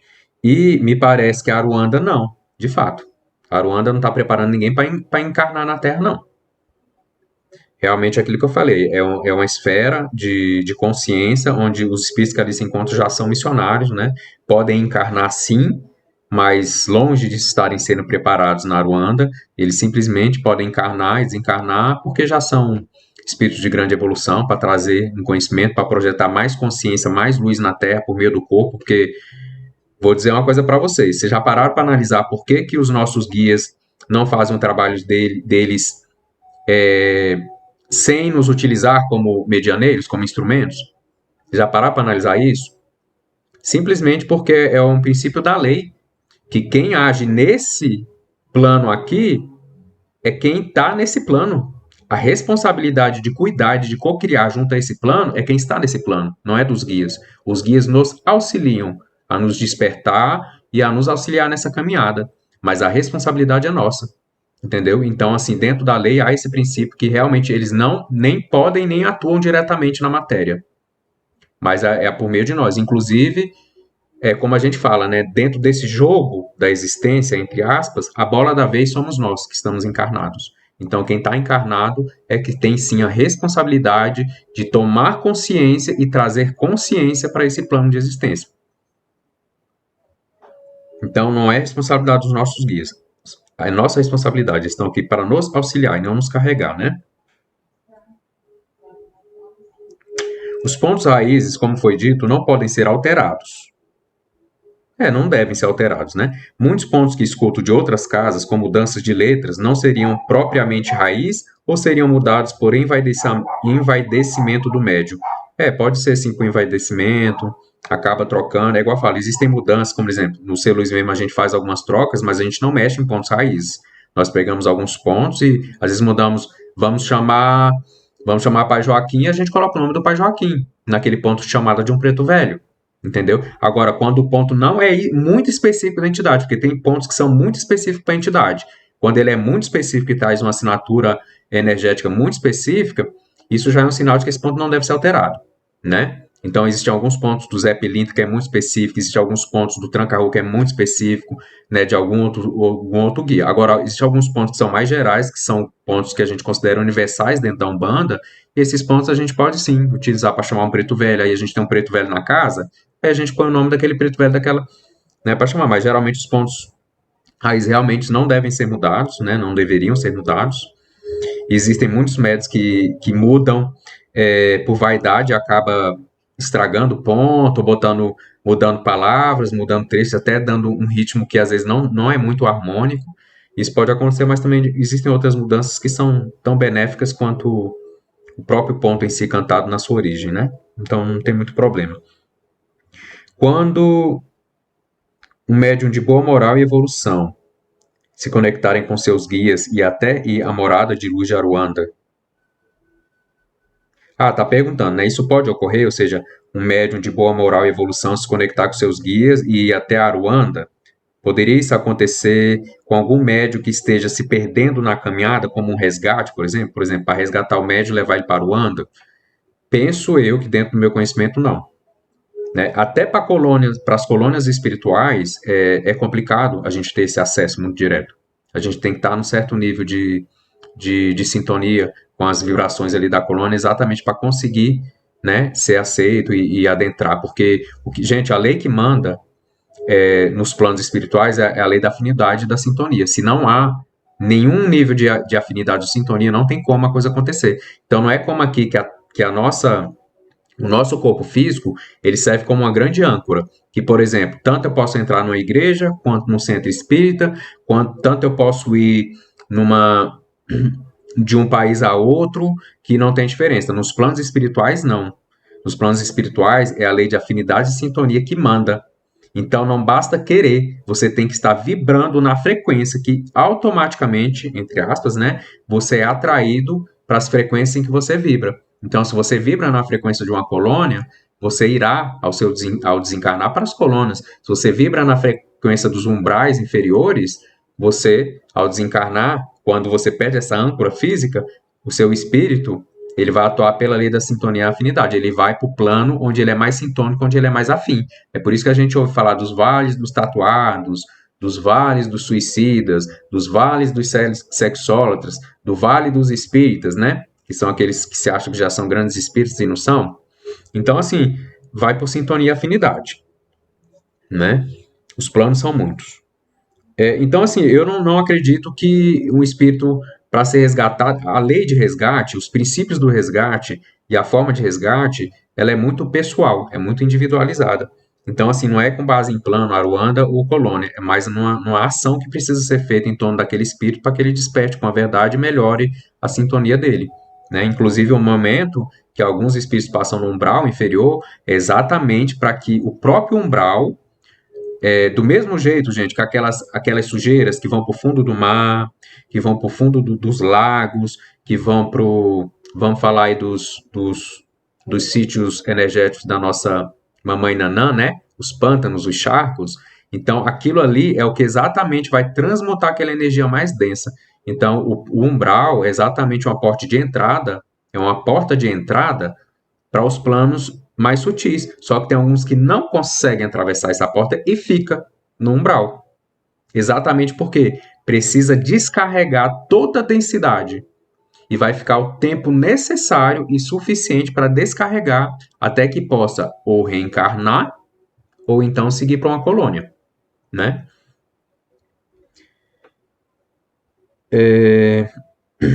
Pontos cantados. Como os pontos cantados mudam nossa vibração? Eles, sendo a própria vibração, atuam diretamente no nosso campo vibratório? Ou eles nos induzem a um estado mental daquela sintonia que, consequentemente, muda a nossa vibração? Tudo isso, perfeito.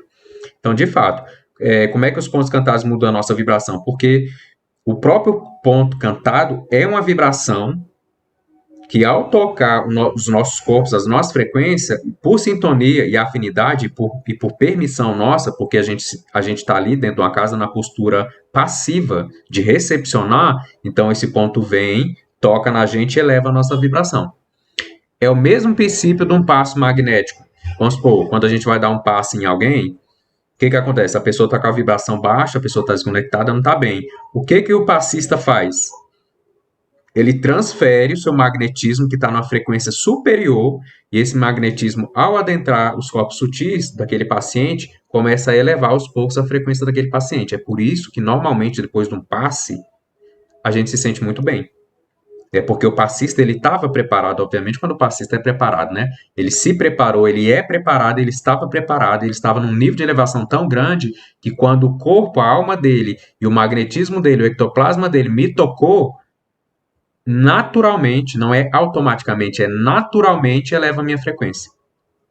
né? É literalmente uma transfusão energética. Então, o princípio é o mesmo, né? De quando a gente canta, quando a gente toca atabaque, quando a gente dá um passe. Só que um é um trabalho com som, o outro é o trabalho com a própria magnetismo do médium, enfim, tudo isso se somando. Os pontos respeitosos e de boa fonte limpam nossas auras e energias da casa, dissipando vibrações negativas e afastando entidades trevosas. Como se dá esse fenômeno? Aí pede uma explicação, né? Gente, exatamente esse princípio da elevação de frequência vibratória do médium, né? Ou seja, do mesmo modo que os pontos chulos, aqueles vulgares, vão abaixar as vibrações dos médiums, né? Os pontos cantados, né, de sutilização, de aumento de frequência, eles vão também elevar a nossa vibração. É lei de sintonia mesmo, lei da frequência vibratória. Lembrando, tá, gente, a lei de sintonia e afinidade, ou a lei de atração, ela está intrinsecamente conectada à frequência vibratória da coisa. Então, por exemplo, cada ponto é aquilo que a gente falou. A gente vai fazer um ponto de quebra de demanda ou um ponto para um trabalho de oriente na maca. Então, a frequência do ponto que a gente vai cantar vai fazer com que todos no ambiente fiquem na mesma frequência e trabalhem em uníssono. Isso, o que é isso? Literalmente sintonizar uns com os outros e com o todo e aumentar a capacidade do trabalho, porque todos estão atuando na mesma frequência e com o mesmo propósito. Então, por isso é importante a gente conhecer os pontos e saber quais os propósitos de ponto. Lembrando que tem pontos na Umbanda, sim, que são pontos universais, né, que não tem um propósito específico. Eles podem ser cantados para diversos trabalhos, para diversos movimentos, né? Determinada entidade desenvolve uma especialidade característica de cada linha? É uma pergunta, né? Exemplo, marujos e marujas atuam fortemente no nosso campo emocional. Como eles adquiriram esse conhecimento e especialidade do campo emocional? De acordo com as suas vivências terrenas? Também. Só que lembremos nós que nem todo guia de Umbanda já nasceu na Terra algum dia. Existem guias de Umbanda que nunca encarnaram na Terra. O processo de evolução deles foram em outros orbes. Então, experiências humanas iguais às nossas, nem todos, né? Mas, em sua grande maioria, na sua generalidade, nós podemos dizer sim, que a maioria dos médios, dos guias de Umbanda, né, tiveram alguma encarnação na Terra e pode ser utilizada essa experiência encarnatória dele para trazer a linha de especialidade dele, mas não é uma coisa limitadora. É como eu falei com vocês lá atrás, os espíritos que vivem nesse estado de consciência de Aruanda, desse plano que nós chamamos de Aruanda, eles estão muito desapegados dessas limitações nossas. Então, eles podem atuar de várias formas. Agora, o que acontece é aquilo que eu também já citei lá atrás, que esses espíritos, dentro das suas especialidades, eles são conectados dentro de um projeto espiritual e até religioso com o médium a quem eles têm muito a oferecer e ao médium que tem muito a aprender com eles. Né? E até dentro do próprio processo evolutivo do próprio guia, lembrando que todos os guias também estão em evolução, dentro dos planos conscienciais que eles estão, né? E eles estão num plano de evolução de missionários, e nós estamos num plano de evolução de aprendizes, né? Mas então, sim, isso tudo é diante de um estudo muito profundo que está muito além do que nós podemos compreender quando algum guia se apresenta para a gente como o nosso guia na nossa Umbanda, nossa amada Umbanda. Então, existem outros contextos, existem outros sistemas, né? A própria vocação do guia, né? O guia quer atuar, ele na leitura planetária, ele sentiu uma necessidade de atuar numa linha em alguns problemas que estão acontecendo na Terra por meio da Umbanda. Então, eles assumem aquela linha que vai trabalhar mais dentro daquele propósito que eles querem. Entende? Então, vamos supor, mas vamos trabalhar um guia que tenha mais vocação, que tenha mais interesse de trabalhar na linha do Oriente. Então, ele vai trabalhar mais nessa cura física e espiritual, nesses tratamentos físicos e espirituais. Por quê? Simplesmente o interesse dele, né? Então, são vários os contextos. Contexto kármico com o médium, contexto kármico, e quando eu falo karma, não é mau karma, gente. Karma é de projeto reencarnatório, ou então de projeto missionário, no caso do guia. Então, de atuar na determinada casa, então esse guia vai trabalhar no Ser Luz, outro guia vai trabalhar no outro terreiro de Umbanda, outro guia vai trabalhar que aí não chama de guia, mas de mentor, numa casa de Kardec, né, do espiritismo kardecista. Então, assim, tem tudo um processo muito inteligente e sábio de organização, de planejamento. Vamos lá.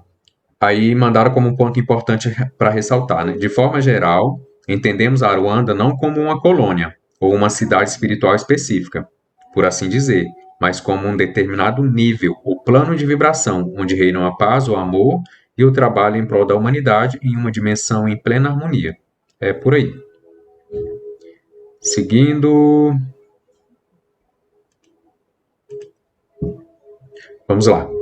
Os pontos cantados de maneira errada pelos médiuns, mas sem má fé, apenas que aprender errado, podem fazer algum mal? É como a gente falou, né? O médium ele tem que ter esse interesse de buscar, entender os pontos, mas às vezes ele foi ouvindo, foi aprendendo e alguma palavra não entendeu. Isso, assim, de certa forma, até comum de acontecer, né? Da gente trocar uma palavra em outra. Eu acho que a grande importância não é essa questão de estar errando uma palavrinha, de não ter entendido bem, mas é importante que a gente busque, eu não sei se eu estou entendendo certo, buscar a verdade, perguntar para os irmãos da corrente, para o padrinho, né? Sempre. Mas se estiver cantando ali e não tiver tomado consciência, porque às vezes passa despercebido, não é o problema. Eu acho que a grande questão aí é a pureza de intenção, é você estar entregue. Então, o que adianta? Tem pessoas que vão cantar o ponto certinho, vão bater palma certinho, mas estão totalmente alheios ao movimento, à energia, ao amor, à fé, à caridade, estão totalmente desconectados com a corrente e com os planos espirituais. E já tem gente que não vai estar cantando o ponto tão certinho, não assim, também não está atrapalhando, né? Mas não está cantando o ponto tão certinho, mas está bem sintonizado com o que está acontecendo, com os movimentos da egrégora, está entregue, tem uma boa intenção, tem amor no que está fazendo, então o que é mais importante, né? Mas, obviamente, vamos tentar buscar fazer direitinho. A gente tem condição, vamos fazer, né? Então, mal não tem. Se não tiver má fé, realmente não tem mal nenhum. Da mesma maneira, os pontos tocados por palmas e atabaque, e até cantados fora do ritmo, sem má fé também, mas por inabilidade do médium, pode fazer mal? Mal não. Acho que o maior mal que vai fazer é para o próprio médium. Sabe por quê, gente? É aquilo que a gente fala, é aquele exemplo que eu dei da orquestra. Às vezes, alguns médios, talvez até algum de vocês podem achar assim, nossa, mas eu acho muito rigoroso, né? Essa questão de, às vezes, um médium que tem dificuldade de bailar, um médium que tem dificuldade de cantar, um médium que tem dificuldade de bater palma, ele ser afastado um pouco. Gente, a gente tem que pensar no movimento do trabalho da Casa de Umbanda como uma orquestra, né? Então, obviamente que os dirigentes, o padrinho e a madrinha, vão ter que ter o bom senso, porque existem médicos que não conseguem acompanhar 100%, mas não atrapalham. Inclusive, o que eles oferecem para a corrente é muito mais positivo do que o que eu acabei de falar. Outros médicos que fazem tudo direitinho, mas estão completamente desconectados. Mas, assim, tem que haver um bom senso. Sempre com respeito, de forma amorosa, porque a gente pode sim orientar ao irmão que tem mais dificuldade, auxiliá-lo no que for preciso, seja para cantar, seja para bater a palma, seja para coordenar um bailado, o que quer que seja. Mas, assim, também se destoar demais, a gente há de convir que vai ficar feio, principalmente por médium, que os consulentes vão olhar de uma forma ruim, vão às vezes ridicularizar, atrapalha um pouco os outros médicos, porque você imagina, é o que a gente fala muito, né? Quem já estudou música pode até confirmar isso. Se você está numa orquestra e uma pessoa desafina demais, a possibilidade de criar uma desafinação geral, ela é muito grande. Porque assim, o nível de tensão, de sintonia é muito sutil e são frequências que a gente ainda não consegue se manter com muita facilidade. Então, por isso a gente perguntou, nossa, mas por que é mais fácil a gente se desequilibrar do que a gente se equilibrar?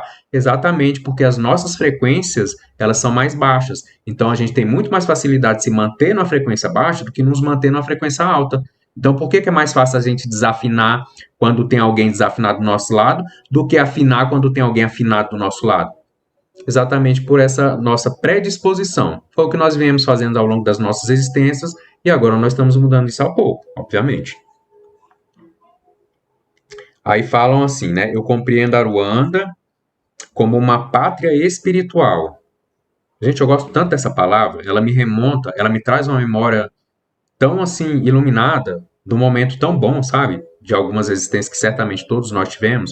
Então, essa pátria espiritual, né? Então, eu compreendo a Ruanda como uma pátria espiritual e não como uma colônia, exatamente como está no livro. Eu também, concordo. Todos os guias e orixás de Umbanda vivem em Aruanda. Gente, orixá não vive em lugar nenhum, né? Orixá não é espírito, orixá não é entidade, é uma vibração cósmica, é uma emanação da divindade. Agora, se quem mandou isso aqui mandou orixá no sentido assim que tem algumas casas que tratam os nossos guias como orixás, aí tudo bem. Lembrem que eu falo sempre para vocês, né, gente? Quando alguém falar, se referir a um preto velho como orixá, a um caboclo como orixá, nós vamos entender o que a pessoa está querendo dizer. Porque tem casas que assim, usam o orixá para falar dos guias de luz, né? Mas na acepção estricto senso, ou seja, específico do termo orixá, nós sabemos que orixá não são espíritos, não são entidades. Na Umbanda nós não incorporamos orixás na Umbanda, nós incorporamos os falangeiros de orixás que são caboclos e caboclas, né? Então, orixá vive na Aruanda? Não, nesse sentido estrito da palavra orixá, não. E todos os guias da Umbanda vivem em Aruanda? Em se tratando que a Aruanda é uma esfera de evolução em estado de consciência, sim, nós podemos dizer que todos os guias que trabalham e atuam na Umbanda vivem nesse estado de consciência, nessa dimensão de luz, de amor, de fé, de caridade, de iluminação, que nós chamamos na Umbanda de Aruanda. Porque Aruanda é um termo umbandista para falar dessa dimensão, onde esses espíritos de diversas nações, de diversas origens, de diversas experiências reencarnatórias estão, né? Então, é como eu falo, tem preto velho no Seluz que é um oriental, mas que na hora que ele desce no terreiro lá no Seluz, na nossa casa espírita Seluz, ele se transveste na roupagem fluídica de um preto velho e faz a atuação dele na linha dos pretos velhos, né? Pelo que entendi, não, é exatamente isso. Ou seja, os moradores de Aruanda não atuam apenas na Umbanda, mas também em outras religiões. Perfeito. Aruanda é o nome que os umbandistas dá para essa dimensão. Lá existem vários espíritos de várias nações. E aí eles trabalham nos centros kardecistas, trabalham em igrejas, trabalham em diversos templos de Umbanda, enfim, em todo o planeta, né? Espíritos orientais, mongóis, tibetanos, aqui do Ocidente também, enfim, de todas as áreas, né? Aí eu vou trazer aquela. Lá no início eu falei para vocês que ia trazer uma curiosidade para vocês. Eu não sei se vocês sabem, mas já deveriam saber, que o caboclo das sete encruzilhadas, né, que nos abençoa aí com o renascimento, né, porque a Umbanda já existia, mas o renascimento da Umbanda no solo brasileiro, o nome dele é Tamataê. Tamataê enfim, é o nome desse espírito que incorporou, que usou a roupagem do caboclo sete encruzilhadas para trabalhar com determinados médiums e trazer as mensagens da Umbanda. Olha que interessantíssimo, gente. Tamataê é um espírito venusiano. E até onde eu sei, ele nunca teve nenhuma encarnação na Terra. Ou seja, o caboclo das sete encruzilhadas, que nos abençoou com o renascimento da Umbanda em solo brasileiro, é um espírito de Vênus. Entendeu? Então ele desce na linha de Umbanda. É aquilo que eu estou falando para vocês. Vocês estão entendendo que a Aruanda é muito maior do que a simples compreensão que a gente tem de colônia, de um local, um ponto fixo no astral. Gente, não tem nada a ver. Então vocês imaginem conosco, né? Aqui comigo. Então Tamataê é um caboclo que se transvestiu na roupagem de caboclo das sete encruzilhadas para trabalhar com médico. E digo mais, esse mesmo espírito venusiano de Vênus, ele se transvestiu também numa outra roupagem, deixa eu ver aqui, do caboclo Anhangá, para trabalhar com outro médium. Vocês concordam comigo que cada caboclo ele atua dentro de uma linha de trabalho ali? Então, assim, os sete flechas atuam dentro da linha dos sete flechas, os pena verde, né? Existem algumas peculiaridades dessas linhas. Então, vocês compreendem que, olha, esse mesmo espírito, ele se vestiu na roupagem de caboclo sete encruzilhadas para trabalhar com alguns médios, mas também utilizou uma roupagem de um outro caboclo para trabalhar com outro médium.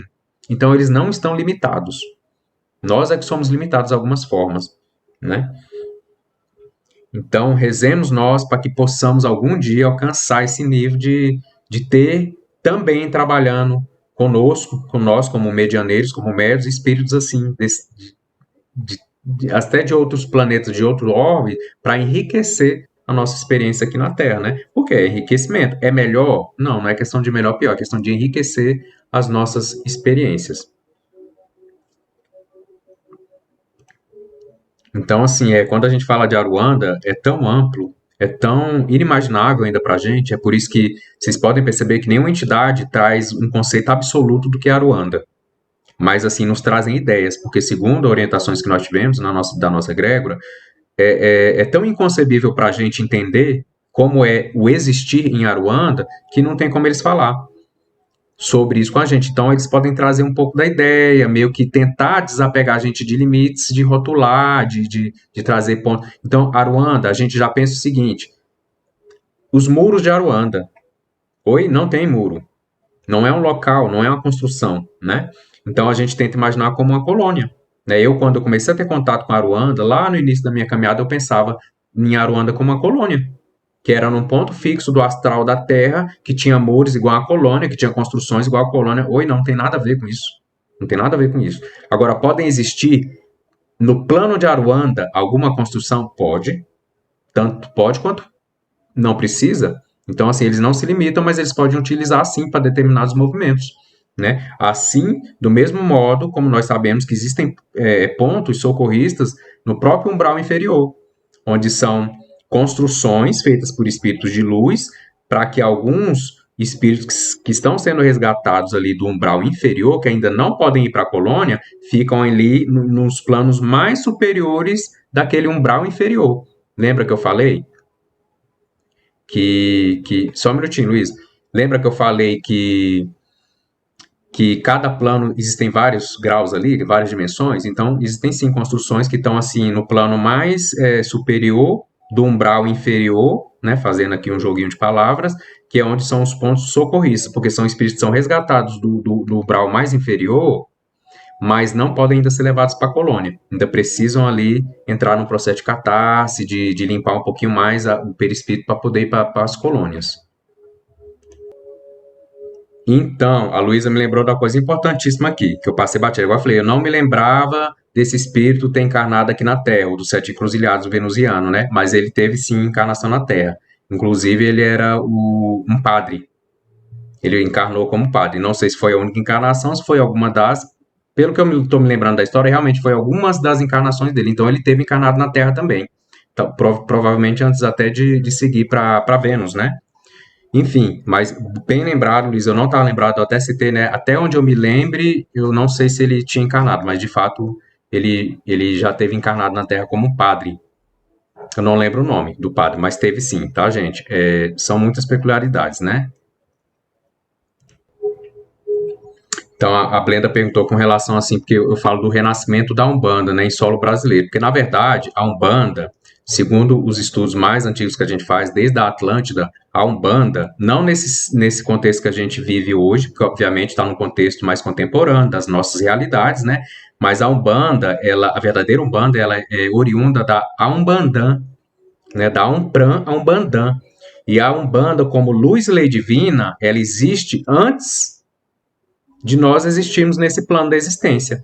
Né? Tanto é que a Umpran, a Umbandã, ela já era vivenciada naquela época de Atlântida, e foi por isso que a Atlântida fundou, porque algumas pessoas começaram a utilizar do magismo para a magia negra toda a civilização se decaiu. Obviamente que os magos negros, os magos brancos, né, foram obviamente continuam o trabalho até hoje e são eles que estão nos orientando nas esferas superiores, né? Mas então o que acontece? Quando eu falo do renascimento, é exatamente dentro do processo histórico da Umbanda. Então, assim, a gente não pode falar que a Umbanda surgiu no Brasil ou que ela nasceu no Brasil, porque ela existe antes mesmo do Brasil, né? Porque ela nada mais é que um reflexo religioso da luz e da lei divina que já existia dentro desse princípio da Umbandã, da Umpran. Depois vocês podem até pesquisar um pouquinho mais. Acho que no nosso livro a gente traz isso num capítulo mais profundo com alguns exemplos, mas é exatamente isso. Então, o que aconteceu? O triângulo fluídico da Umbanda foi traçado, né, no astral do solo aqui brasileiro, da terra, da nação brasileira, para que a Umbanda descesse aqui. Porque, segundo os projetos da espiritualidade superior, eles viram que aqui era o local ideal, né? e por questões de características do nosso povo brasileiro, da nossa cultura brasileira, né, de muito aberto, de entender todas as religiões, aceitar, e a Umbanda, por ser universalista, ela precisava de um solo e de pessoas e de cultura onde ela pudesse realmente trazer todo o conhecimento que ela tem para ofertar, ok? Então, para encerrarmos aqui, para a gente ir para o nosso movimento, né? Só alguns aspectos assim interessantes, né? O ponto cantado é um aspecto magístico externo, né? Ou seja, é o magismo do som, que é o esotérico com X, ou seja, ele é perceptível aos nossos 5 sentidos mais materiais, né? Os pontos têm o objetivo de colocar tanto os médiuns, trabalhadores, colaboradores e consulentes em sintonia e frequência elevada com as ordens espirituais invocadas para o momento. Verdade, é para isso que existem os pontos. Esse é um dos objetivos do ponto. Os cânticos têm o poder de nos possibilitar interagir com os diversos planos de existência, dimensões mais sutis, né? Ou seja, nós que estamos no plano mais focados, a nossa consciência no plano material, os pontos nos auxiliam a entrar e interagir com o mundo extrafísico, com o plano espiritual. O som é um grande sugestionador interno, que serve como comandos e direcionamentos. Cada ponto cantado ou cântico possui palavras, chaves, que sugestionam e colocam a todos, aí está sugestiona entre aspas, e colocam a todos dentro de uma gira, um rito religioso, em uma mesma frequência, vibração e energia. Exatamente. Eu só trocaria essa palavra sugestionar, que realmente colocou aqui entre aspas, por estimular, por elevar, né? Porque sugestionar, por isso que foi colocado entre aspas aqui, né? Às vezes traz um sentido meio dúbio. Sobre Aruanda, né, que é um plano extrafísico, onde os espíritos afins congregam das máximas espirituais. Verdade. Eles estão realmente num ponto de compreensão das máximas espirituais.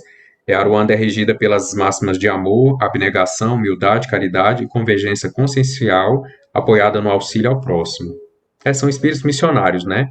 Abrem, de certa forma, né, abrem mão do seu próprio sentido de existir para existir em torno de um auxílio, enfim, de uma ajuda, né? E até um socorro à humanidade. Nos dois planos, encarnados e desencarnados, né? Aruanda é um ponto de atração e irradiação das máximas espirituais, sim. É um ponto de convergência dessas verdades, é um ponto de expressão e projeção dessas verdades. Todos sintonizados com as máximas espirituais.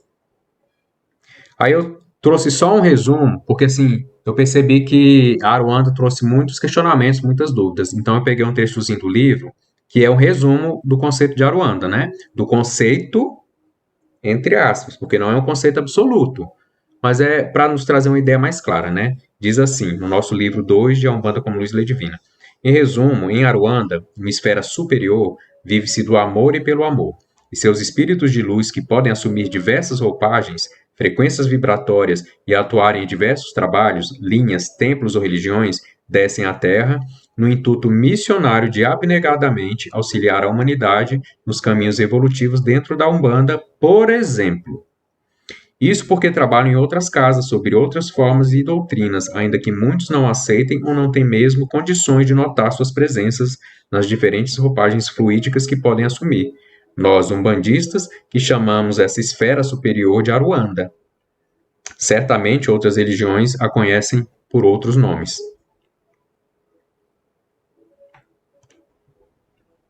Então, exatamente. Ali, na verdade, a gente não falou assim que deveriam ter outros mestres curimbeiros. A gente falou que deveria ter outros curimbeiros, né? Mas geralmente o mestre ou o líder, ele é um só, né? E os outros atuam junto a ele e ali meio que ele comandando. E na falta dele, obviamente, que o outro pode atuar, né? Mas de fato, geralmente vai ter uma pessoa responsável pela curimba, né? Pela casa ali, pelo tudo que diz respeito à curimba e ao atabaque ali, né? E aí os outros vão ser auxílios, mas realmente a gente precisaria de ter outros, exatamente porque na falta de um outro assume, o mestre vai ser alguém muito mais capacitado para passar aquele tipo de conhecimento muito específico, porque, gente, convenhamos, dificilmente um dirigente de uma casa de umbanda, ele vai ter maestria em tudo o que acontece numa casa de umbanda, porque são muitos conhecimentos, são muitos diversos, são muito amplos e, assim, de bastante profundidade. Então, assim, eu não conheço nenhuma casa de umbanda que atue dentro de diversas maestrias, e o próprio dirigente, primeiro porque o dirigente nem tem tempo de cuidar de tudo. Ele realmente tem que se ater mais ao propósito principal da Umbanda, né? Que é ali cuidar dos consulentes e dos médiuns. Né? Agora, o atabaqueiro, o cubiquê, o curimbeiro e outras questões até cerimoniais, né? Ritualísticos, tudo isso a gente vai preparando pessoas exatamente para auxiliar a direção da casa, né?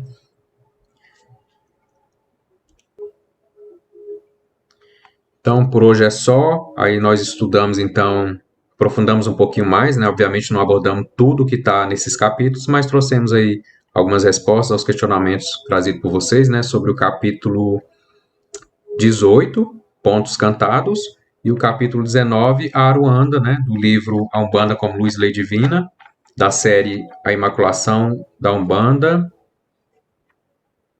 de José Samanda Malagrita.